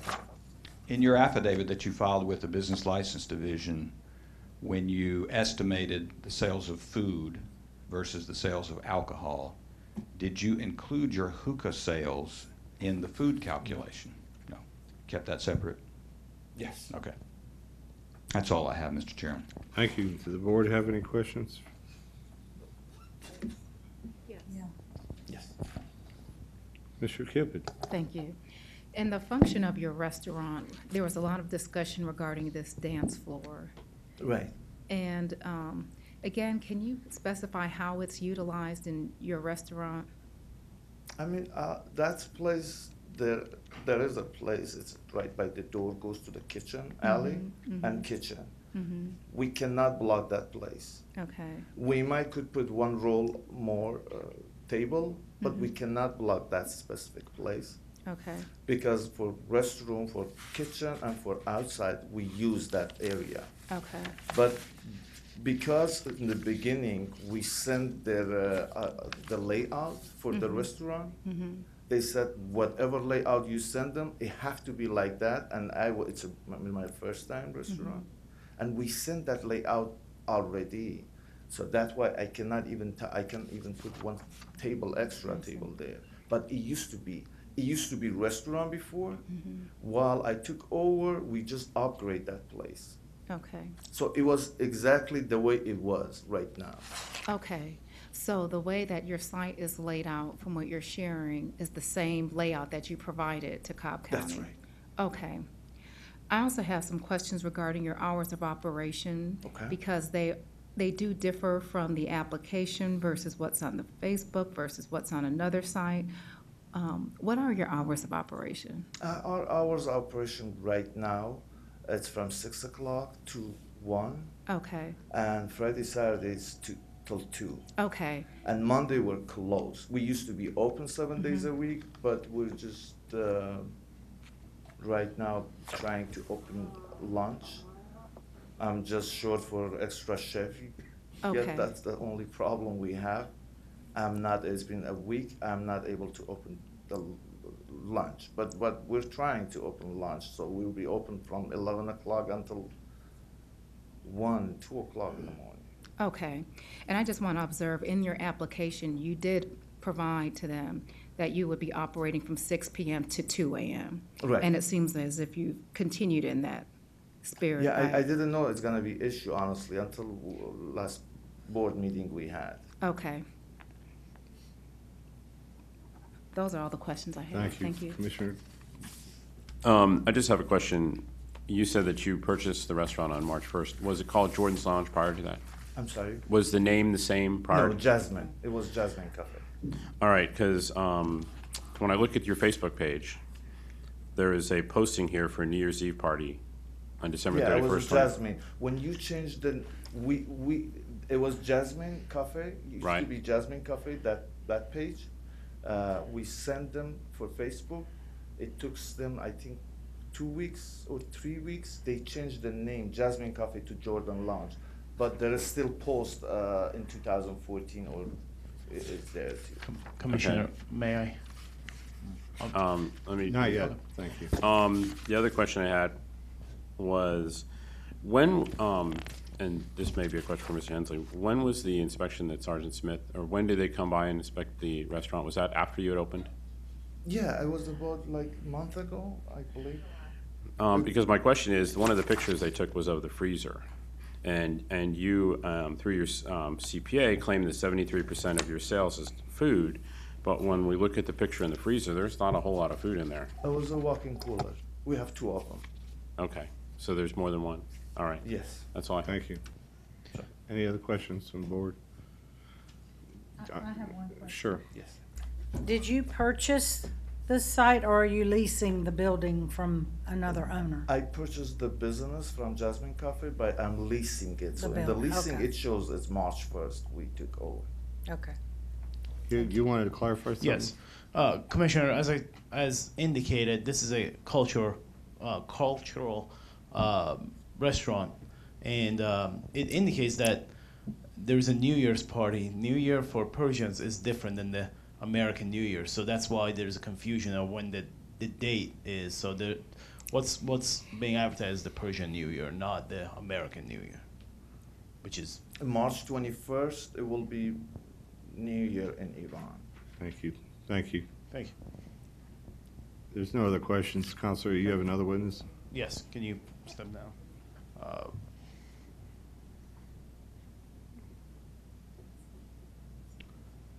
I'm gonna call. Is Jeff Martin still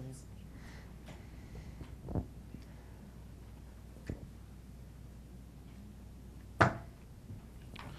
Could you state your name? My name is Jeff Martin. Okay. Mr. Martin, how are you employed? I am self-employed. And are you familiar with Jordan Lounge and Hookah Bar? Yes, sir, I am. How are you familiar with them? I'm a friend of Pejman's as well as Sahar. Okay. Have you visited the restaurant before? Yes, sir, I have. Okay. Have you ever have you ordered food at the restaurant before? Yes, sir, I have. Okay. Do you know kind of range of prices on food that they sell? The prices in the on the menu range in the $20 to $25 price range. Okay. Have you ever ordered alcohol at the premises before? No, sir, I haven't. I do not drink, but I did not order alcohol, nor did I ever see any present. Okay. Have you ever seen? So you haven't seen any alcohol on the premises? No, sir. Okay. Have you ever been with anyone that ordered alcohol at the premises? No, sir. Okay. Did you visit when you visited the premise, did they have any kind of dancing or anything going on? Not at the time I was there, no, sir. Okay. Was everyone just eating dinner or drinking soft drinks or smoking? Correct, hookah? they were eating dinner. Okay. Anything else you want to share with the commissioners? Yes, good morning, afternoon, Mr. Chairman, Commissioners. I was a resident of Cobb County for approximately 35, 40 years. I now reside in Cherokee County. I just went through the process in the last 30 days of opening a retail business in Cherokee County, which will be opening next month. Prior to that, I've been a business owner in Cobb County, where I went through the business licensing process, not for a business that required an alcohol permit, but for a retail establishment. What I might share with you is that there needs to be more clarity in the application process so that these type of situations may not ever arise and would waste the time of the commissioners, the chairman, and all the other staff involved. Mr. Chairman, I'm going to object to this testimony. I don't know that it's relevant to the issues we've got. This might be more appropriate for a public comment section before this board, but as far as what's the evidence before us today, I don't know that it adds anything to what we've been talking about. Jeff, I got to agree with him, so let's keep it to facts relative to this particular issue. Okay. I don't disagree with what you're saying, but let's keep it to the facts of the issues for your comments. Okay. Thank you. But with that in mind, I have visited his restaurant. They do serve very wonderful food. It is a nice restaurant, and I believe it would serve the community well. There's cultural differences here in the county, but Pejman is trying to create a nice restaurant on Canton Road to bring in, people that would enjoy the food that he serves. Again, I have not seen any alcohol served there, nor did I witness anyone drinking any alcohol. And so that's my reason here, is to be in support of his application for a permit, because restaurants do derive their profit margin mostly from alcohol. While they have to be consistent with the percentages that are required for a restaurant to meet in their service of food items, and he has exceeded that. Where a business owner becomes profitable is in those products that do offer the greatest profit margin. At the end of the day, it's about being profitable.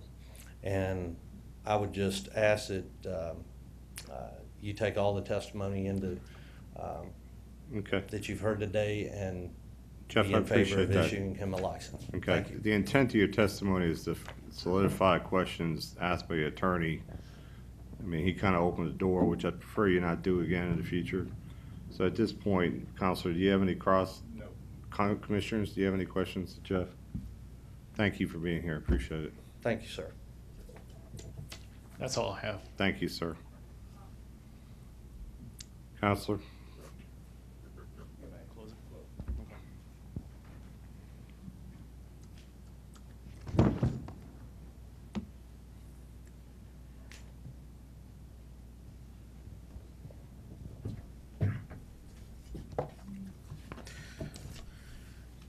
Commissioners, you've heard testimony. Number one, regarding the distance requirement, there's no indication that the distance is objected to by the church. There is no testimony whatsoever that the distance adversely affects the church.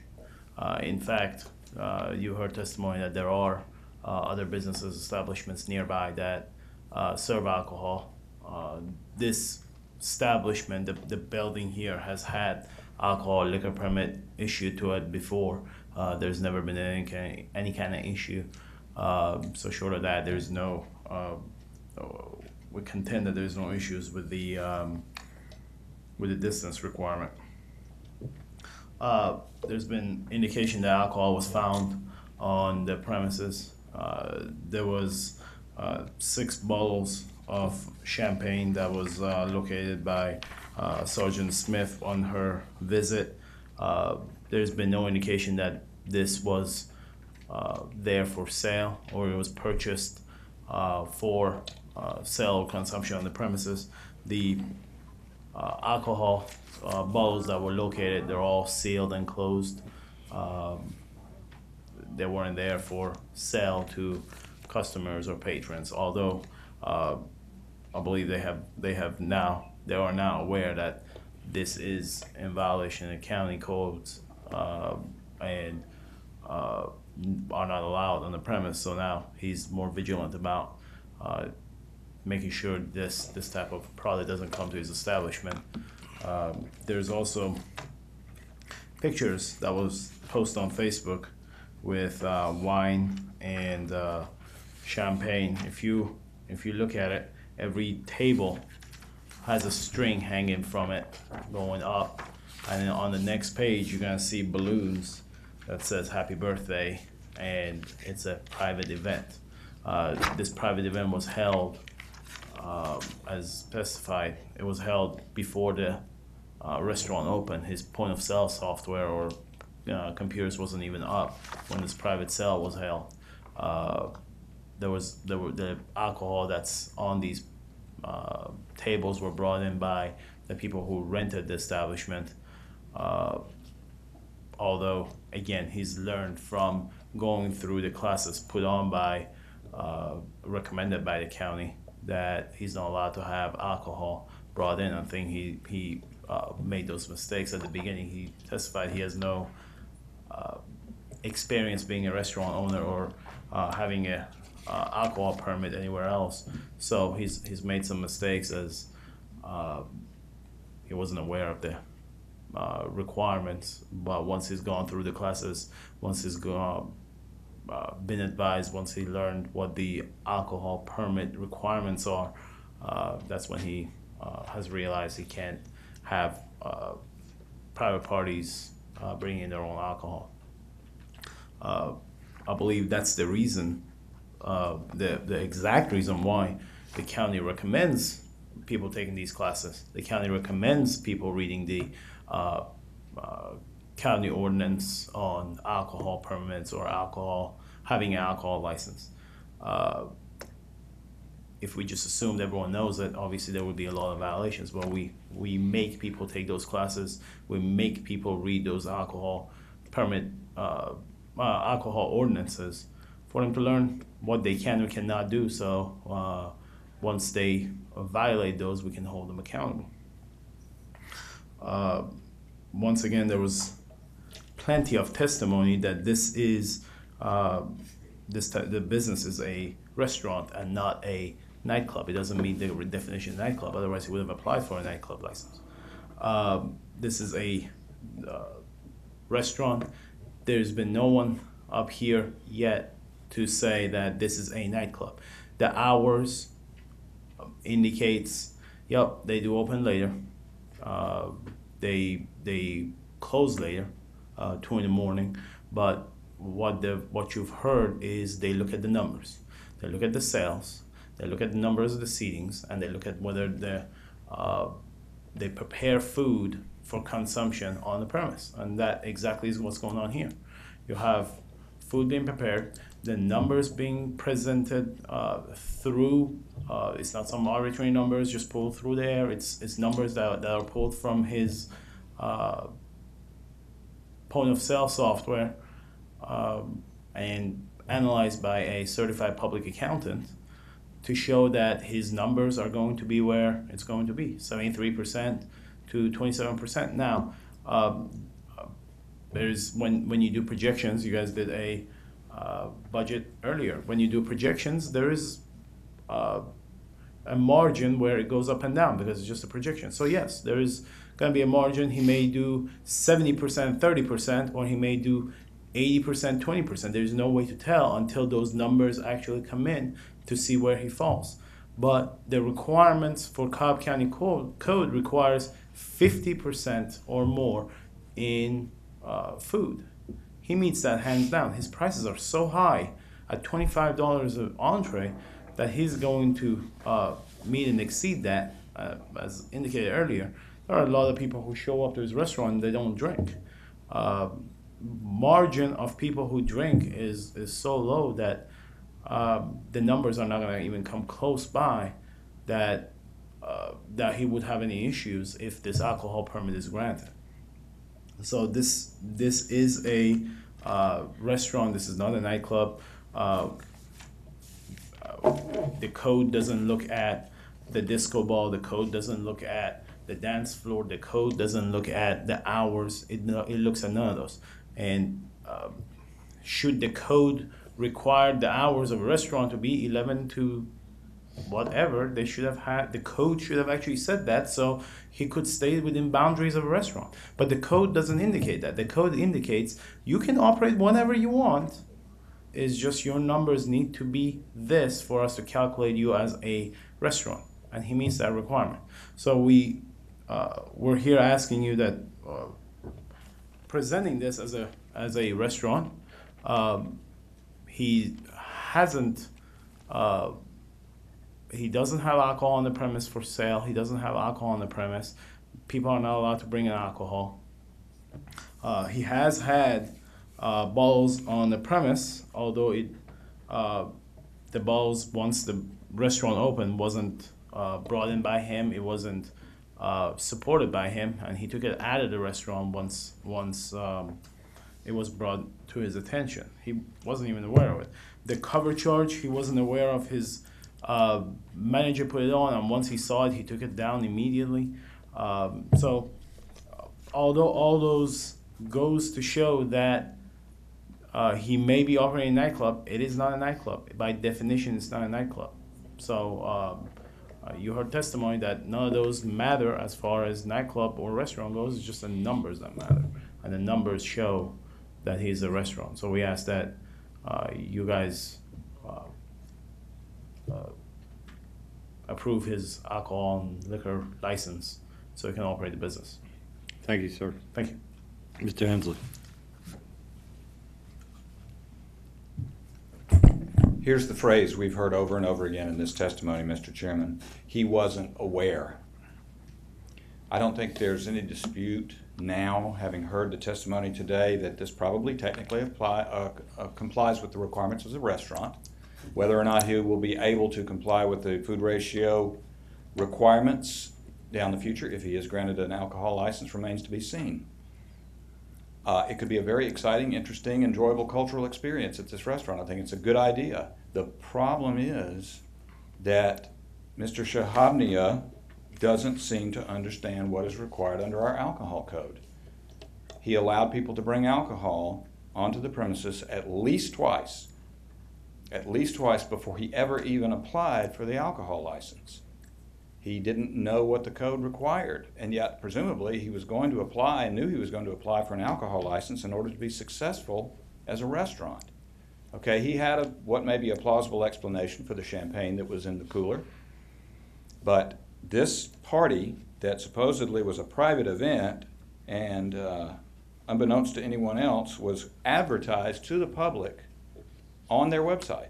Again, without his knowledge, according to his own testimony. So he is not aware of what's going on with his own establishment in many respects. That's the troubling aspect of all of this.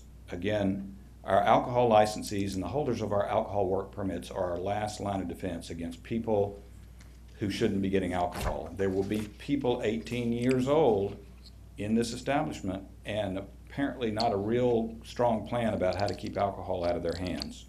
So that would be my only word of caution, Mr. Chairman, is that there seems to be a disconnect between what is required under our code and what is actually going on so far in this establishment before they've ever even been given the permission to serve alcohol. Thank you. Thank you, sir.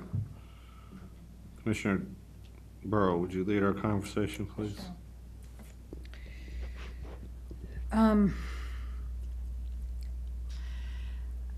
I I understand the automatic denial for the distance to the church, and believe me, that it really isn't a problem. Canton Road, Piedmont is a very busy intersection, 6 lanes, and there are other establishments within close proximity that serve alcohol.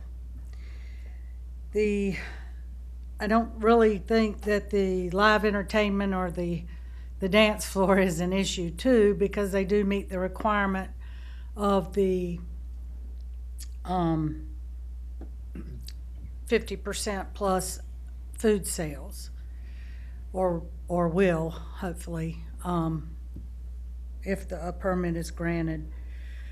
My concerns are that they've already violated this without even having a permit, and that's something that we cannot take lightly. I understand the cultural differences. Believe me, I know the Middle Eastern cultures and background, but I do have a problem with the private party, whether it was brought in or served on site. That is a serious offense, and I really need some assurance that, number one, you are going to be responsible as the owner and the licensee with your staff and yourself, and know the code and know what you are required to do to be a business, to be allowed to operate with the privilege of an alcohol license. And then you throw in the other requirement of 18 or over for the hookah sales for tobacco, and you need to be responsible in checking those IDs as well. So I'd like to hear other thoughts from my fellow commissioners up here before I make a motion. Okay, well, I get into a conflict with my other colleagues here that we're supposed to have a motion, have a second, then some discussion. I'm So sorry. let's do that. If you got a motion, let's present it and go from there. Okay. I would like to make a motion to approve an alcohol license for Jordan's Hookah Bar and Lounge, with some conditions that their permitting process and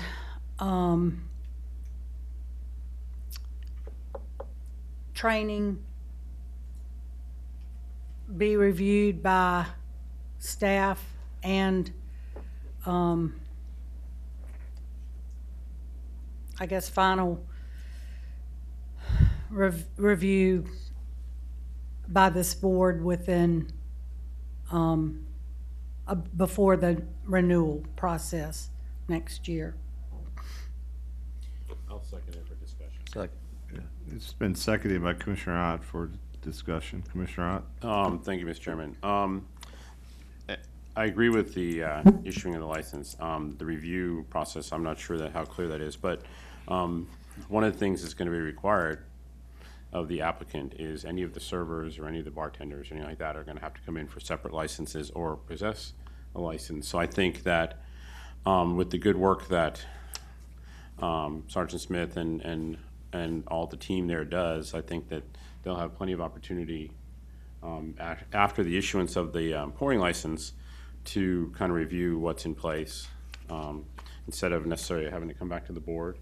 Something else that I would like to add, and this is not really a condition for the license, but I do think that maybe it's time, based to the many different cultures that are present in the county, to take a look at that section of the code, specifically the definitions, so that if there's certain things that the county and the commissioners feel need to be regulated, that maybe we have to take a look at.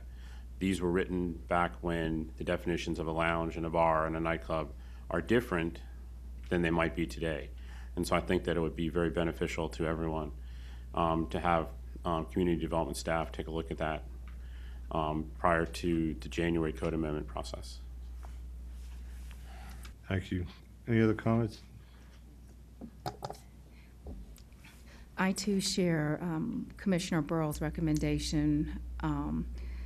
Just one challenge, again, has to do with the review, that I don't necessarily feel comfortable reviewing the policy because I'm unfamiliar with it, but I understand what you're trying to do, and there may be somebody who can provide something that can meet what you're desiring.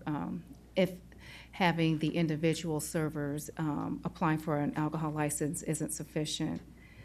I do want to provide, I was doing some internet searches when I was up here, and there's several restaurants throughout Metro Atlanta that do open at 5 and 5:30 p.m., and the predominance of them are cultural restaurants. But I'm sure many of you have heard of Rathbuns and Two Urban Licks, but there's also a Mexican restaurant, European restaurant, and German restaurant that are opening at these later times. So again, I just want to apprise our staff of that. One thing I found a little problematic getting to the hours and looking at the application that was provided is that the applicant did state that they were going to operate from 6 p.m. to 3 a.m. in the application.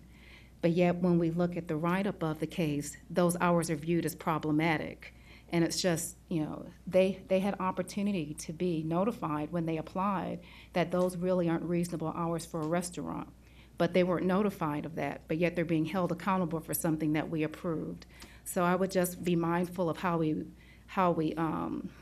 try to regulate or hold people accountable for those type of hours when that's something that didn't seem to come up as an issue in their initial application.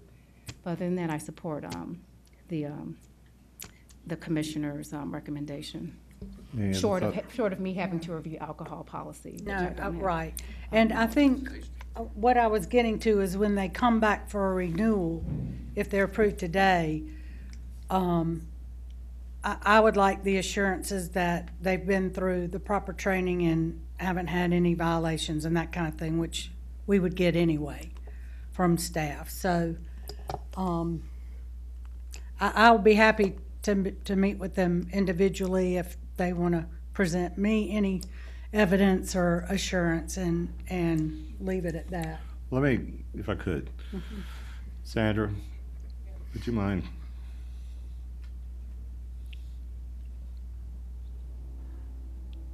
For the sake of clarity, assuming this license is approved today for a restaurant, what's the next steps in terms of your office between now and when this license might expire, and what would happen during the review process? This license will expire December 31st of this year, so they will have to renew. During that renewal process, all these applications are reviewed again. They all have to we have to issue them by the 1st of January because they can't serve if they don't have a new license for the coming year. Of course, if we get any complaints from anyone in the community or the police get too many excessive calls to the establishment, or if they do a compliance check, any of those kind of things, if they are found in violation of anything, generally the police would have to get several calls to that area before they would bring it to our attention that obviously something is going on that is causing them undue repetitive visits to the area. Of course, if there's a compliance check or an underage sale, those will come back to the board. In terms of we will do nothing other than wait for the renewal process at this point. And in the renewal process, you evaluate the data that no doubt will be submitted by the owner by the CPA and his attorney as to whether or not they meet the regulations associated with the restaurant category. We will review their food versus alcohol affidavit again and make sure that it is signed by the CPA and that their numbers are their percentages are good for a restaurant, which is what they have applied for. Okay. I may need to amend my motion. Sure, please. Go ahead. I mean, if it's just good till the end of the year, they're gonna have to reapply anyway. That's So correct. if there's any issues, it would come back to us for a hearing again. If or a anything violation. is found in that renewal process, yes, it would come back for the board. Okay. Go ahead. So you're gonna amend your motion? Yeah. Sure. Go ahead. I would like to amend my motion to approve the alcohol permit, and through the end of the year, and, be, I guess, notified by staff if any violations occur, any, thing for anything comes back from, staff or police for renewal. Thank you. Commissioner Hart, you'll second that. You'll second that motion. Could I add one thing to give you a little bit of some comfort level? That we require them to hire a secret shopper, of which the secret shopper comes in and audits, basically audits on a monthly basis and returns that report to the business license division manager as well. So this would give you a little bit more assurance. They would be required to hire a firm who would do their own secret shopper, I guess, compliance check on a monthly basis, and then that report would be reported to the division manager on a monthly basis as well. And that might give you some comfort that they're doing what they need to do for compliance on the 18 for the alcohol, for the tobacco. Right. And anything else associated with sales for the, so if that's amenable to you, we I add would that as a agree to that. stipulation. Commissioner Ott? Do Any you other need that? comments on the board? Call the question. Motion carries 5-0. Thank you. So we are in a very respectful Board of Commissioners meeting. We have one more item under this tab.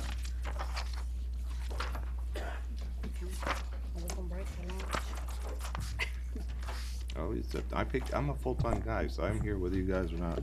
I'd rather just press on. I gotta pull out the- Well, we were supposed to have a shower at 11 o'clock for Bianca.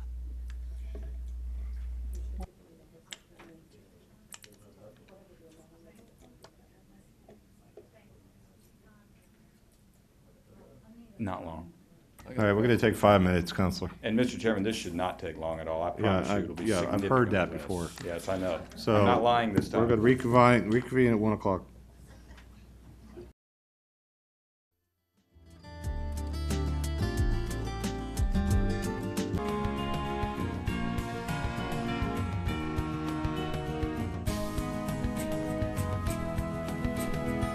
Thank you. We are back to our Board of Commissioners meetings for September 8th. We are under tab 8, item 2, Counselor.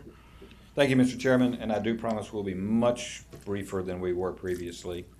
Again, for the benefit of the applicant, my name is Sam Hensley Jr. I am the Business License Division Attorney. We're here today on this second hearing on an appeal of a denial of an application for an alcohol work permit for Kelsey Goss to serve alcohol at Romano's Macaroni Grill at 3625 Dallas Highway, Marietta 30064. This application was administratively denied due to 2 minor in possession of alcohol charges. One, I believe, in April of 2013 in Kennesaw, and another in October in Cobb County of same year, 2013. This, of course, is a violation of our Alcohol Code 6-206, where 2 or more convictions of possession, consumption, or attempt to purchase alcohol by an underage person mandates a denial of an application for an alcohol work permit. This matter came before the License Review Board on August 6th of this year, and the LRB voted to recommend denial of the application, and the applicant has appealed today. But that is my summary, and with your permission, I'll swear in the witnesses and call my first one. Please do.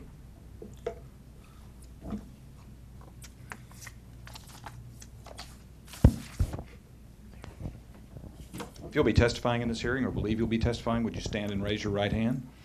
Do you swear or affirm the testimony you're about to give before this proceeding shall be the truth, the whole truth, and nothing but the truth? If so, say, I do.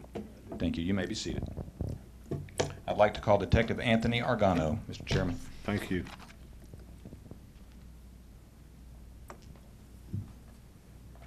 Good morning, or afternoon, I should say. Good afternoon. Could you state your full name for the record, please? Anthony Argano, And where are you employed, Detective Argano?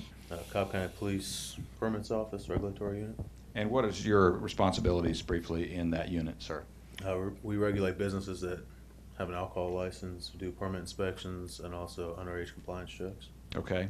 And do you also process applications or review applications for alcohol work permits? We do. And are you familiar with Miss Kelsey Goss? I'll get it right eventually. Goss, who is here today on an appeal on her denial. I am. And how are you familiar with her? On July 24th of 2015, Ms. Gauze came into our office to apply for an alcohol work permit. And what was the result of your review of that application? Ms. Gauze, she actually came up to the window and had filled out the front and back sheet of the application, and she did on the back admit that she had 2 minor possessions of alcohol, which is a deniable offense. I explained the process that based on what she had provided me, she would be denied an alcohol work permit, and she could file an appeal, and that's what she did. Okay, so she was truthful then on her application? Yes, she was. That's all I have, Mr. Chairman. Thank you. Are there any, do you have any questions for the detective, Ms. Goss? Thank you. Does the board have any questions for the detective? Thank you. Thank you, sir. That's all I have, Mr. Chairman. Thank you. Ms. Goss, would you come up, please, and tell us your name and your story, please? Well, my name is Kelsey Gauze, and I'm a server. Well, right now I'm a host at Romano's Macaroni Grill. I got hired as a server, but I couldn't get my alcohol permit, so until I can get that, I've just been hosting and things like that. So until I can get my permit, I'm just hosting and expoing and things like that. Thank you. Counselor, do you have any questions for Ms. Goss? I do, Mr. Chairman. Ms. Goss, can you tell us a little bit about the circumstances of you getting these charges for underage possession of alcohol? One happened in August in 2012. I was at a party and I got in trouble there. The second one, I got in trouble. What do you mean by you got in trouble? I was underage, drinking, and the police were called, and that's how I got in trouble. Was this a party? What Yes. was going on? Yes, it was a party. Okay. I went through court, pleaded guilty, completed probation. I took alcohol classes, and then I also had to take an evaluation in which they said I did not have an alcohol or drug problem. And I completed probation and finished that. Okay. And then you got a second charge, correct? Tell me about that, please. I was arguing with my mom. We got into a fight and had the process all over again. I went to Ridgeview for about a week, did the same thing, completed probation. Again, I didn't have an alcohol or drug problem, and completed probation, and now I'm off of both probations. Were you on probation for the first offense when you got the second one? Yes. Did you get violated for your first offense? No, I was not offered diversion or anything. I mean, did you have to go to jail for any of the remainder of your probation? Oh, no. So the first offense was in Kennesaw, is that correct? Yes. And the second one was in Cobb County? Yes. Now, you indicated on your questionnaire that you had to fill out in order to appeal this decision. Under question 2, the question is, were there extenuating circumstances with the offense, such as a wreck involved, violence involved, theft, confrontation with the police, etc.? Your answer was, no, there wasn't. Now, on the Senate sheet for your Cobb County case, you were actually charged with battery, simple battery, and obstruction of law enforcement. Is that correct? Yes. Okay, so that wasn't a truthful answer on your questionnaire, was it? There were some extenuating circumstances? Right, there was. I maybe thought I was answering for the first one, but for the second one, yes, there was. Okay. And can you tell us about that? I was charged with family violence and obstruction of justice for my second arrest. Were you interfering with the police when they tried to arrest you or Yes. arrest somebody else? Yes, I was. Okay. Do you understand why this board would have concerns about someone like yourself who's had not one but 2 alcohol charges with extenuating circumstances in your past, giving you the privilege to serve alcohol to other people? Yes, I do understand completely, but I feel like I've changed, I've grown up, and I've learned from my mistakes. What is your experience serving alcohol? Well, this would be my first experience actually serving it. I worked in multiple bars as host and busing and things like that, but I knew that I could not get approved for an alcohol license, so I just never tried. What is the policy of, where are you working, Romano's? Yes. What is their policy for IDing people who wish to purchase alcohol? If you look under 50, check their ID. Okay. That's all the questions I have, Mr. Chairman. Thank you. Any questions from the board? Commissioner Weatherford? Yes, ma'am. You mentioned on the last one that you've had to move out with your mom's house. Was that because of this incident where you were arrested? No, I just moved out because it's better for both of us. So at the time of the second arrest, you were having issues of domestic with your mother? Yes. And you live with her? Not currently, but I did. Okay. Where do you live now? With a roommate. I'm sorry, I can't hear you. A roommate in Kennesaw. You have roommates or you? Yeah, a roommate. Okay, I'm one sorry. lady.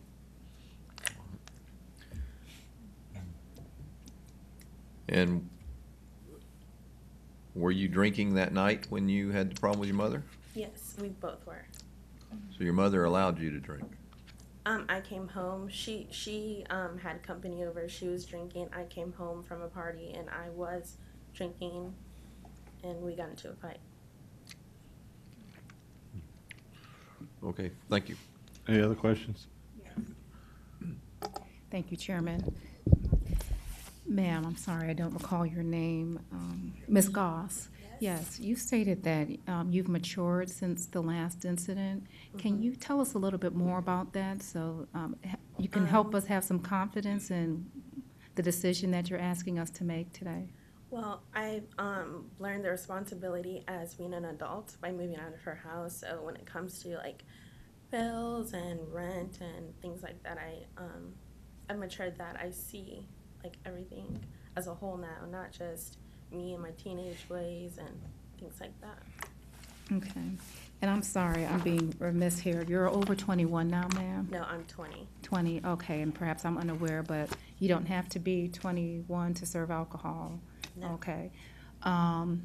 So you are a minor in possession, and again, this is probably another restated version of what I just asked you, but because you've had occurrences with alcohol being a minor, again, what confidence would we have in you not serving alcohol to a minor as you are still being a minor now? I mean, a job is way more important to me than serving to somebody who's underage. Okay. Do you drink now? No, I do not. Okay. When you provided that you went to, I guess, Ridgeview, you had an assessment about you not being addicted to alcohol. Was this an immediate assessment that they assumed that, or over time you had to learn?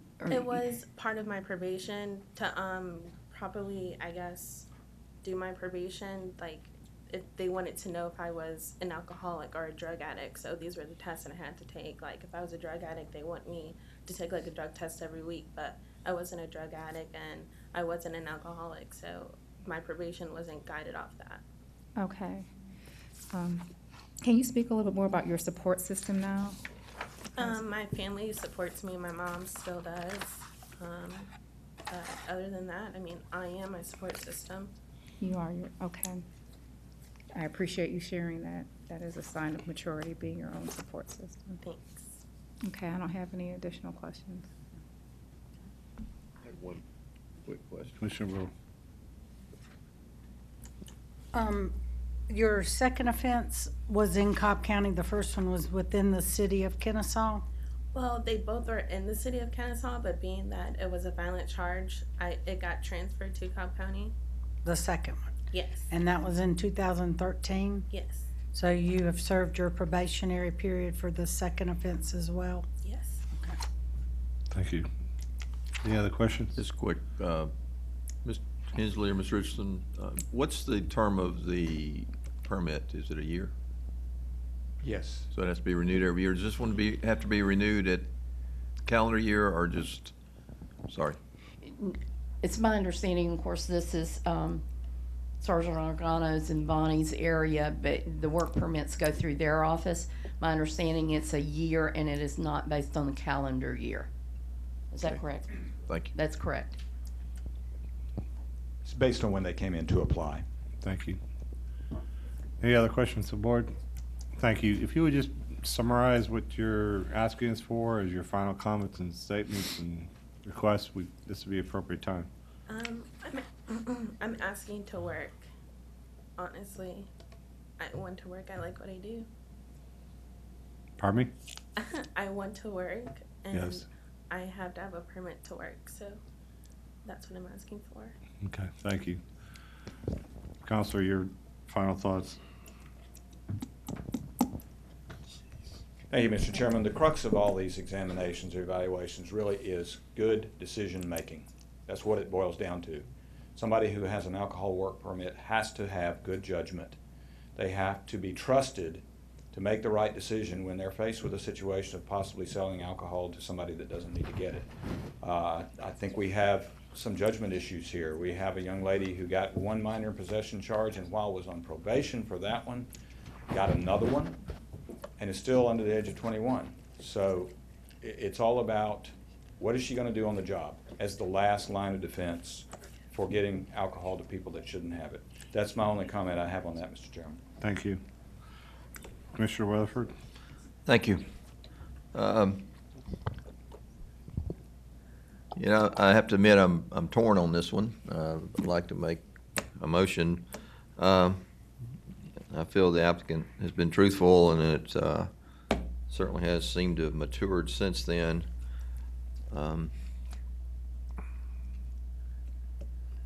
I'd like to make a motion to approve the work permit for Ms. Gauss, and if possible, can I make that a probationary one instead of, so that she could be, if anything occurs between now and then, is that possible, or does it just have to be for a year?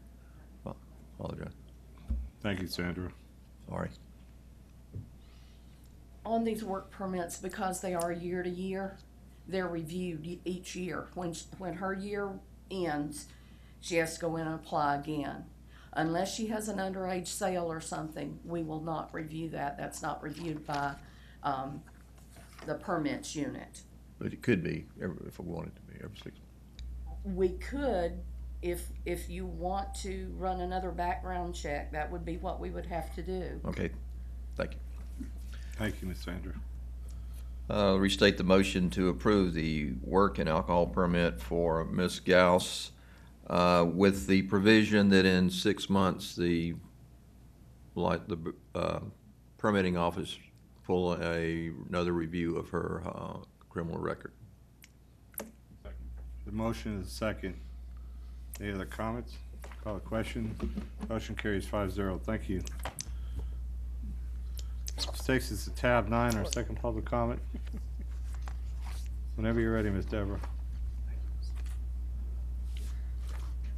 Oh, there's no, thanks for the heads up. Tab 10, appointments. There's 3 items. The first is brought forward for my recommendation, the Board of Commissioners to approve the appointment of Sheriff Neil Warren to the Board of Trustees for the Cobb County Government Employees Pension Plan. Sheriff Warren is replacing Bill Hudson, who recently resigned from the board for the remainder of the term to expire on December 31st, 2016. Is there a second? Second. Any comments? Call the question. Motion carries 5-0. The second item also is a recommendation. This one is to the Board of Commissioners to approve the appointment of Anna Murphy to the post 5 on the Family and Children's Services Board, replacing Paulette Herbert, who recently resigned from the board for the remainder of the term to expire June 20th, 2020. Is there a second? Any comments? Call the question. The motion carries 5-0.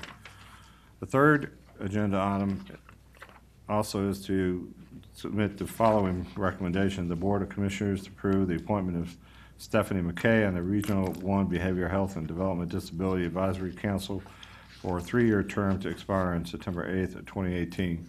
Is there a second? Second. And comment? Yes, ma'am. Comment. Yes. I'd just like to say that I met this candidate at the Neighborhood Safety Commission reception that they had for their panels, and she works with disabled youth and was a perfect fit for this board. So she said she would be interested. She got an application, and she lives in Mableton, in Commissioner Cupid's district. So I thought it would be a good fit, and was happy to bring it forward. Thank you. We have a motion and a second. Any other comment? Call a question. The motion carries 5-0. That takes us to tab 11. I want to remind you, ladies and gentlemen, that our rules as it relates to comments limit times to 5 minutes for comment. Commissioner Ott. Thank you, Mr. Chairman. I just have 2 announcements and then just a small comment. Just remind the folks in the district that starting today, there is positioning for the Water Authority project, and the barricades will go up this Saturday on the 12th. Give yourself plenty of time to get from one place to another. There will be traffic delays. Also, this coming Saturday is the East Cobber Parade, so Johnson Ferry Road will be closed, I believe, beginning around 7 or 7:30 in the morning until around lunchtime. So once again, give yourself plenty of time. And then the last thing I have is this past weekend, the county and the district lost a true servant to the people. Commissioner Jolie Thompson passed away. He was the longest serving district commissioner in the history of the county, serving as a district commissioner from 1993 till 2008. A longtime Atlanta resident, Commissioner Thompson graduated from Bass High School and later attended Georgia Tech on a football scholarship. In 1972, he entered politics, winning a state Senate seat where he represented Cobb County for 12 years. And then in 1993, he was elected to the Cobb County Board of Commissioners, representing District 2, which is the lower half of East Cobb, Cumberland, Smyrna, and Vinings, which was where he lived. Commissioner Thompson was a thoughtful decision maker and a visionary for the district. A few of his accomplishments include the widening of Atlanta Road to 5 lanes, which transformed overnight the character of that community, the renovation and transformation of Cumberland Mall, which we still see happening today, the opening of the Cobb Energy Performing Arts Center. Commissioner Thompson was also very involved in the community and his church. I know I speak for my fellow board members in expressing our sympathies to his wife Charlesy and his children.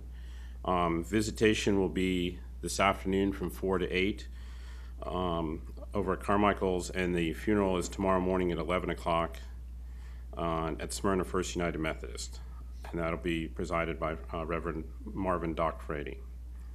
His wisdom and compassion will be missed. Thank you. Commissioner Burrow. Thank you. First, I'd like to congratulate Dana Johnson on his new appointment as our Community Development Director, and we look forward to working with you in this new capacity in the future. I'd like to thank the community for all their support, for an overwhelming response to the U.S. Army Field Band and Chorus concert. It is sold out. Wow. As most of you know, we've been advertising for a couple months that the U.S. Army Field Band and Soldiers Chorus is coming to the Lassiter Concert Hall on Veterans Day at 7:30 p.m. And we've already sold out the seating capacity and then some. So thank you for your support, and it's going to be a great event. There will be a public information open house this Thursday, September 10th, hosted by DOT and Cobb County School District for a roundabout at Pope High School entrance. And the open house will take place from 5 to 7 p.m. at the Pope High School cafeteria on Hembry Road. This Saturday, as Commissioner Ott mentioned, is the East Cobber Parade. in the morning, but that afternoon at 4 o'clock will be KSU's first football game. Undefeated. And yes, well, their first home inaugural game, but as most of you that follow KSU, they did win their first away game last Thursday. They rolled all over their opponent, so congratulations to KSU.